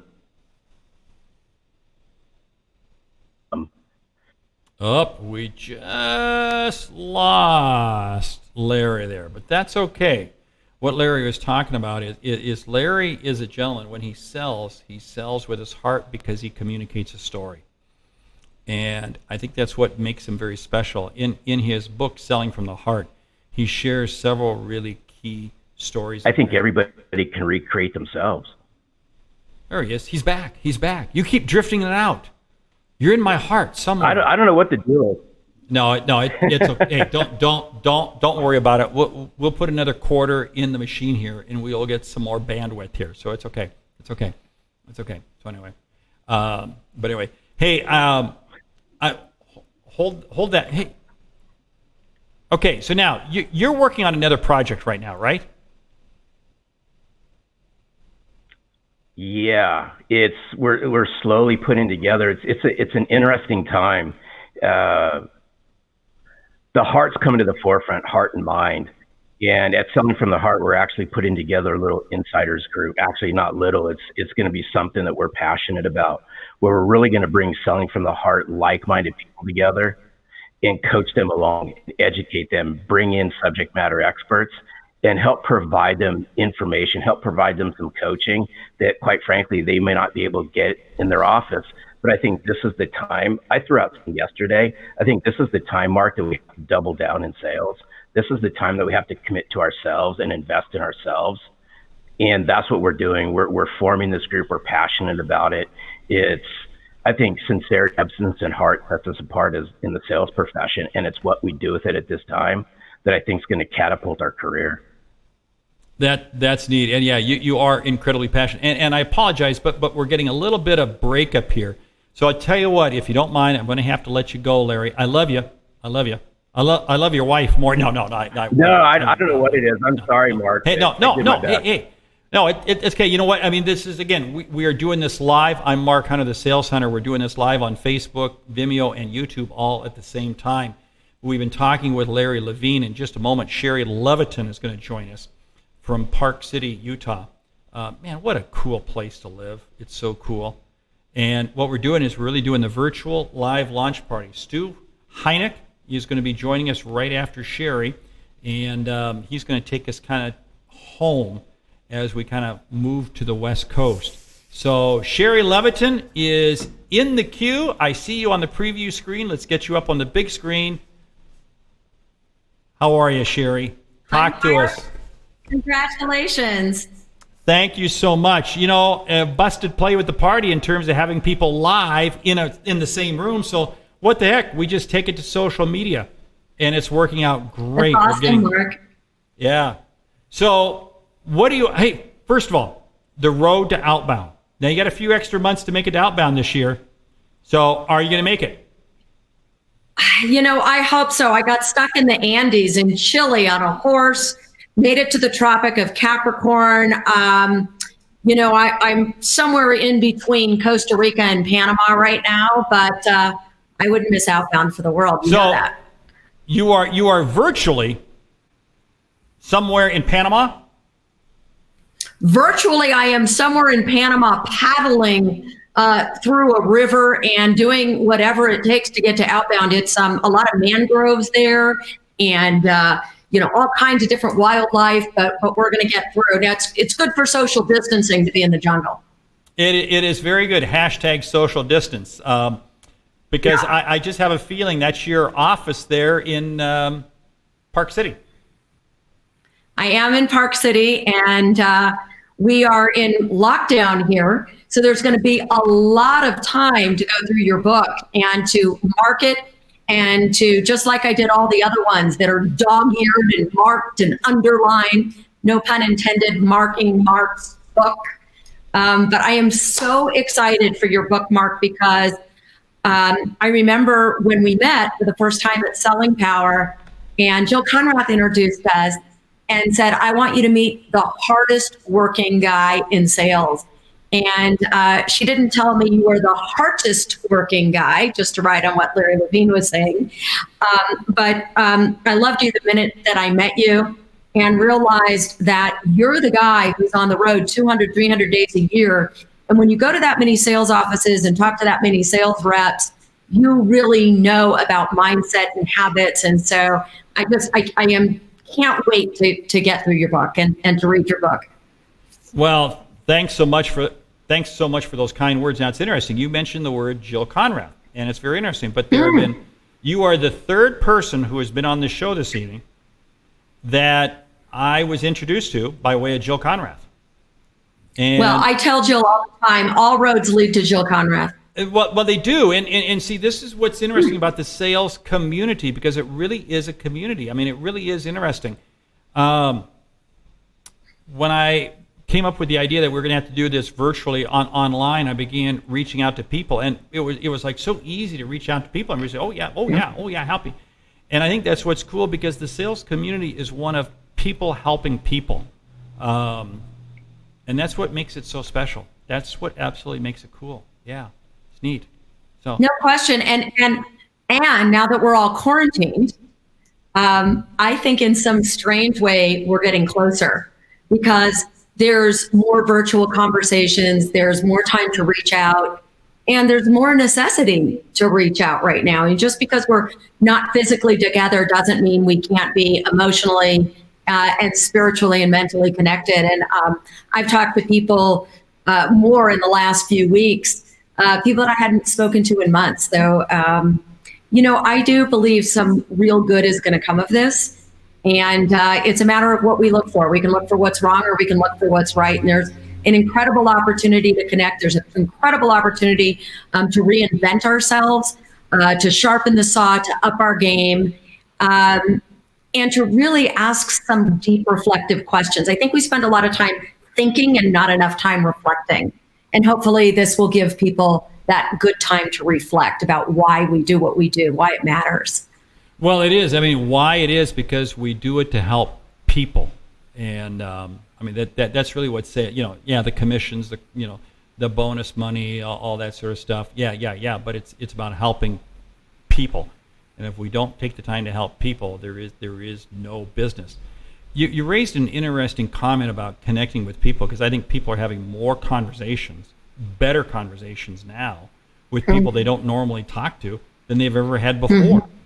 I mean, I have spent more time on the phone and Zoom calls and everything else over the last couple of weeks because there isn't an American Airlines flight standing in the way. I know, Mark, I'm not used to you doing your blogs and not being in an airport. Well, I know. Well, you know what? Okay, I had to cut. Yes, airport videos are just not going to happen. So they have turned into backyard videos. Yes, they have turned into backyard Mark, and driveway videos. You. And what? What's the most embarrassing Zoom call moment you've had? Because there's been some interesting ones. Oh, I was on a Zoom call the other day. This was an informal coffee. This was an after hours coffee with a group of about 15 people. We're on a Zoom call, and 15 little pictures, on the screen, and everything's going great. And then my phone rings, and it's the CEO of my biggest client. I take the call, and I go to mute, and I start talking to him. And before I know it, my feet are up on my desk. I'm kicked back on my chair, and I realize that my image is still coming up on the screen. And it's like, okay, that's a little bit tacky. So no, I haven't had one of those moments where the I'm only wearing shorts or whatever. No, I haven't had one of those. I got over years ago having the dog barking or lawnmower or something of that nature. I got over those years ago. There's still a lot of salespeople out there freaking out about that, or a lot of people. Zoom calls and so forth, because for a lot of people it's new. It's authenticity. I'll tell you, before I ever did video, you and I both do a lot of video on LinkedIn. And the reason I started doing video on LinkedIn is because I had one of my colleagues who's much younger than I say, stop it with all the perfectly polished videos and moments. And people my generation don't like that. They want more authenticity. And when we were talking, I happened to be hiking because I love to hike. I was hiking up a mountain. He said, I dare you to do a Facebook Live right now. I said, now I would never do that. I got makeup on, hair's a mess. He said, exactly, do it. And that's the first live video I ever did, was when I was sweaty and looked a mess. I think there's a real return to this authenticity. People want to know who you really are, not who your stage self is. And, and you do that so well, Mark. You really let people inside to see who you are.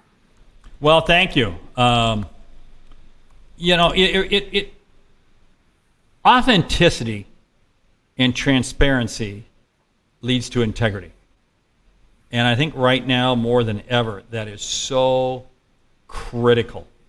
You come out of a very difficult industry, very challenging industry. How do you find you demonstrate integrity? Well, that's so I started 25 years ago in the resort industry, and but I was with a great company. I was with Marriott, and I was trained to sell with integrity, to take care of the customer. That was always my makeup. So as resort industry vacation ownership grew and I started my own company, I was the white hat. I was the one that Hilton, Hyatt, Four Seasons all hired because people sort of saw resort sales over here as high pressure, but they saw Marriott or Hyatt over here. So the companies brought me in to maintain the integrity of their brand. So I was always on that side of it. And so what I learned from that experience is, number one, how do you build a relationship in 90 minutes or less and build trust quickly? How do you find out what a customer's needs are? And how do you have so much integrity that you can break through the preoccupation with, oh, you're a high pressure salesperson? So I always taught people, tell them what the product won't do, so they'll believe what it will do. Tell them the bad news, so they'll believe the good news. I had to overcompensate with integrity when I was creating training programs for these, multi-billion-dollar brands who needed to maintain their brand but still make sales. So I would say now that we're in many other verticals, we're in healthcare, we're in education, we're in tech, that experience has given me the ability to train and teach others. How do you build rapport quickly? How do you have more integrity? How do you differentiate? And how do you create urgency without pressure? Because we still need to shorten that sales cycle, but we never want to leave the customer feeling bad whether they purchase or not. So actually that experience for me, Mark, was invaluable. And I think it's, really made me who I am today. And there's nothing more important to me than passing on a message of integrity. I always say trust is made of 5 things: empathy, competency, reliability, integrity, and vulnerability. And it's empathy that gets you in the door. It's the other 4 that keep you there. But you have to lead with empathy. Very well said. There's a line that I always love to use. I want to end each conversation earning the right, the privilege, honor, and respect to be able to come back and speak with you again. And that's exactly what you're doing with those five pieces, and your whole premise that, whether they buy or not buy, you want to be able to meet with them again. So key. And I think that's the foundation of what sales is all. I think the shoddy salespeople are really being exposed very quickly right now in this environment we're in, and because you can't fake it. You can't fake it anymore. I mean, well, and I think there's a default tendency right now for companies and for individuals. I mean, look, we got 20% employment rate. People are panicked, and there's a tendency to look for quick money or the quick fix. But I always tell people, remember that money follows value. And you can't just look for money. You have to give value. And if you give enough value, the money will follow. But right now, we should be focusing on giving more value, not looking for more money. Yeah, I like that. Money follows value. Yeah, that's value it's a byproduct. It's not the other way around. It's not the other way around. Yeah, and you go the other way around. It's like you're trying to trick the system. This is a universal law. You can't trick the universe. Yeah, so that's good. That's cool. That's neat. Hey, this is absolutely cool. We got Stu Heineck, who is in the queue, who's going to be joining. You know Stu. I love Stu. I have his book right here. I would hold it up if I could leave and get it. But yes, Stu's amazing. He is just a genuine great guy, and he lives in an area of the country. He lives on Whidbey Island. So if you're watching this right now, Google Whidbey Island. Lives on the south end of Whidbey Island. And he and I have a little connection there to Whidbey Island. Maybe we'll get into that story. You introduced me to Stu. I didn't realize. Did I introduce? Really? When was that? All roads lead back to Jill Conrath. You introduced me to Stu. Interesting. Jill introduced me to you. You introduced me to Stu. See, there you go. See, so we can go all the way back to Adam and Eve, and there was Jill. There was Jill Conway. So there we go. There we go. So anyway. We got to shoot a copy of this to Jill. Yes, we do. Yes, I told her I was launching the book, and of course she helped me get my first book. She helped me get my first book contract. She has helped so many people in this industry. She is so many people, without a doubt, the dean of the sales community. Yeah. So anyway, no question. So hey, I got to let you go if you don't mind, but we got to get Stu Heineck up here if you don't mind. So congratulations, Mark. So well deserved. Thank you so much. I'm looking forward to it. Launch day sales are already taken off, and yeah, it's there. So thank you. Take care. All right. Congratulations. Or as they say in Utah, Mazel tov. Hey, in just a moment, we're going to get Stu Heineck up here. Now, if you don't know Stu Heineck, you haven't seen great cartoons. He is a great cartoonist. He resides now on Whidbey Island in Puget Sound. Google it. It is without a doubt. Every time he takes the ferry, because he has to take a boat to get off the island, unless he wants to drive 3 hours north. He takes a boat. He always shoots this little quick video that is really cool. So, Stu, welcome to the show. Hey, I love Sherry too, and thank you for introducing us. It's great to join you. Well, thank you for having us. And it's funny because we kind of started off with the East Coast. We've been kind of working our way west, and so we're kind of finishing up here with some West Coast folks there because it's just 5:15 in Clinton, Washington. Oh, no, Langley. Langley. I'm sorry, Langley. Langley. I'm sorry, Langley. Wrong. Yeah. Okay. But anyway you cut it, it's Whidbey Island, which is really, really cool. Yeah. I love being here. Yeah. What's going on in Langley? Well, for one thing, I'm congratulating one of my favorite authors on the publication of his book. Well, come on. I mean, it's I count you a very good friend, and it's funny, but if we were doing this from my office right now, you would see behind me a cartoon that you sent me several years ago. And because that's what you do, and we don't call them, that's really a bad term because they are really pieces of artwork.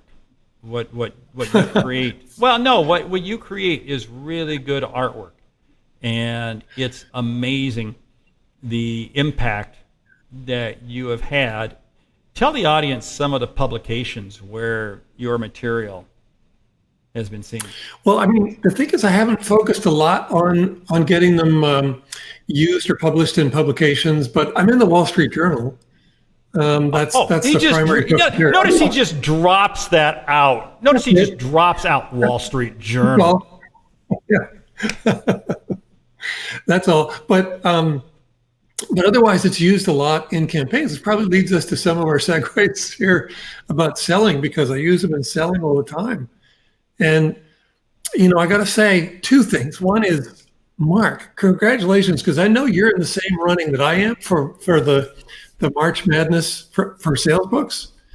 And so another one of your books was named one of the top 64 sales books of all time, which is fitting, actually. I don't know how mine got in there, but yours is fitting. I think you are one of the greatest sales authors alive today, and it really shows when you look at some of the other books that are in that top 64 listing. I mean, you really are the standout author. So I'm really excited that you have a new book out. Well, this has been kind of a long, you know how long it takes to write a book. I mean, you and I have shared coffee together. I still remember that little coffee shop in Mukilteo, Washington, the little coffee shop that you walked up to after you took the ferry over.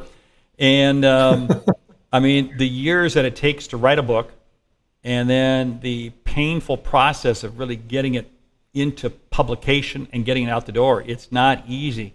But you've done it. You've done it well.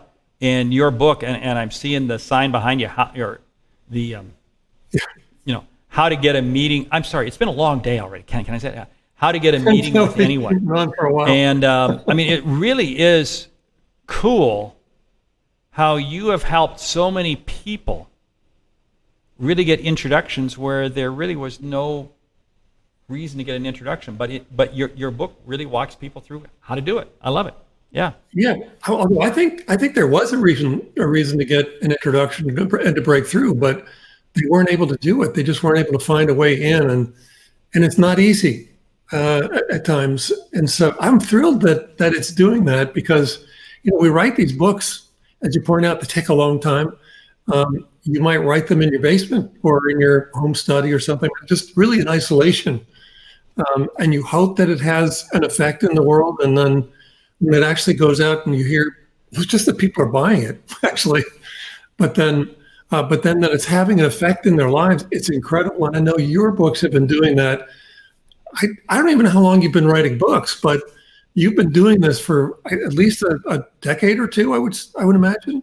Yeah, I don't know. I don't know when I wrote, because I had co-authored a book, and actually co-authored 3 books before I did my first solo book. But yeah, I've been doing this for a while, and my wife continues to ask me. I said, well, I've got at least 2 more books in me, at least 2 more, if not 5 more. And when we get to those 5, we'll probably go another 10 more, because I've already got the idea for the next book. But right now, I mean, it's a mind for sales, and I'm kind of excited for it. But I'll tell you what, this is what I find so engaging about the sales community. Is I just reached out to you last night or this morning and said, hey, you want to be on this tonight? You said, sure, I'd love to. And there's a real level of camaraderie in the sales community and amongst the authors in the sales community of really supporting one another. I don't know of too many industries that are like that. I think we're fans of each other. Certainly, I'm your fan, and you're. I'm a huge fan of yours. Yes, yeah. Thank you so much. I mean, I really admire the work you do, and it's just irreplaceable. And you're not the only one, of course. I mean, there are other great authors in the space, and I mean, I don't even think that I'm a sales author, actually, but there's some great. You've had them on, Sherry, and Anthony, I know, was on just a little while ago. You have a lot of friends, of course, who are all also authors, and it is amazing how we all jump in and help each other. I think it's just that. Well, look, you have a new book that's come out, and it's it's an important work. It's an important piece of writing that helps sales teams all over, or will be helping sales teams all over the world do more. And I think that's just really exciting. And I guess we all get excited about that. Yeah, it is. Yeah, it is kind of like, I guess maybe we kind of refer to it as we're birthing a child. I know that's kind of a bad, I don't know if that's a bad example, but it is, really is. So it's cool. So anyway, but hey, we're going to have to wrap things up here in just a moment, because we were, this has been, I've been sitting in this chair now for over, Mike, have I been in this chair for over 3 hours? 3 hours and 27 minutes. Okay, he's been telling me 3 hours and 27 minutes. And we do have to kill it at 3 hours and 30 minutes. So I need to kind of end this, because we got a little bit of a piece at the end here. But I want to say thank you so much, the master of Whidbey Island. And thank you for having me on. Well, I love it every time. And buy Mark's book. It's worth it. I know it's going to be worth it. I just ordered mine today. I can't wait to read it, but buy Mark's book. It's worth it. Well, thank you. Stu, thank you so much. I'm going to echo the same. Check him out, Amazon, Barnes & Noble, wherever books are sold. He's got some great books out there, and just one great guy. Thank you so much, Stu. Thank you, Mark. Hey, before we end this, I want to share with you a couple thoughts and a couple of ideas on A Mind for Sales. First of all, the official launch day is tomorrow. I really want to ask you to step out there and get the Audible, get the Kindle, get the hardcover, get whatever it is. Buy copies for yourself and for others to share. A Mind for Sales, like I said, people said, why are you launching it? Because the message is there. I don't even believe it's a book. I believe it's a message. For those of you who are on my email list, you're going to receive an email on Wednesday. And I wrote it yesterday, and it's a little bit emotional about the story behind the book. because I really truly believe this book is taking on a whole new life in light of the situation we find ourselves in. I am incredibly passionate about sales. I love sales because it is about helping people. I could have been a plumber, I could have been an electrician, I could have been a truck driver. But I chose sales because it's my ability to help people. Because you could do all that. You could be a truck driver and, help people. You could be an electrician. But I chose it because this allows me to do it. My goal in life is to do one thing, to influence and impact people. For the last 3.5 hours, hopefully, some of you, I don't know if any of you will watch the whole thing, I have no idea, but I want to say thank you. Because my goal is to influence and impact people. My goal is to help you see and achieve what you didn't think was possible. Let me end you with this one final comment. I share this comment from the stage many times when I end a keynote. Sales is about having a big ego. Ego is not what you think. Ego is EGO, empowering greater outcomes. When you take a step back and you realize that your goal is to empower greater outcomes in other people, it's amazing the difference you'll make. The difference you make will be felt today, but it may well be felt 20, 30, 40 years from now. When those people look back and say, hey, that interaction I had with Jane, that interaction I had with Joe, whoever it might be, changed my life. That's called leaving a legacy. I'm Mark Hunter, the Sales Hunter. The book is A Mind for Sales, and the release date is tomorrow morning. But hey, pick it up, grab it, and do me a favor, leave a review on Amazon. Take a selfie, throw it up on social media. Share this with others. We really want to get the reviews. We really want to get the word out on the book. Thank you so much. I want to say thank you to my producer, Micah Yost. I want to thank you to the two support people behind the scenes, Amy Yost and Ann Stritt. Thank you so much for your support, because without the three of you, this book launch would not be possible. This show, this production here today, first time we've ever done it, would never have happened. Thank you so much. Great selling.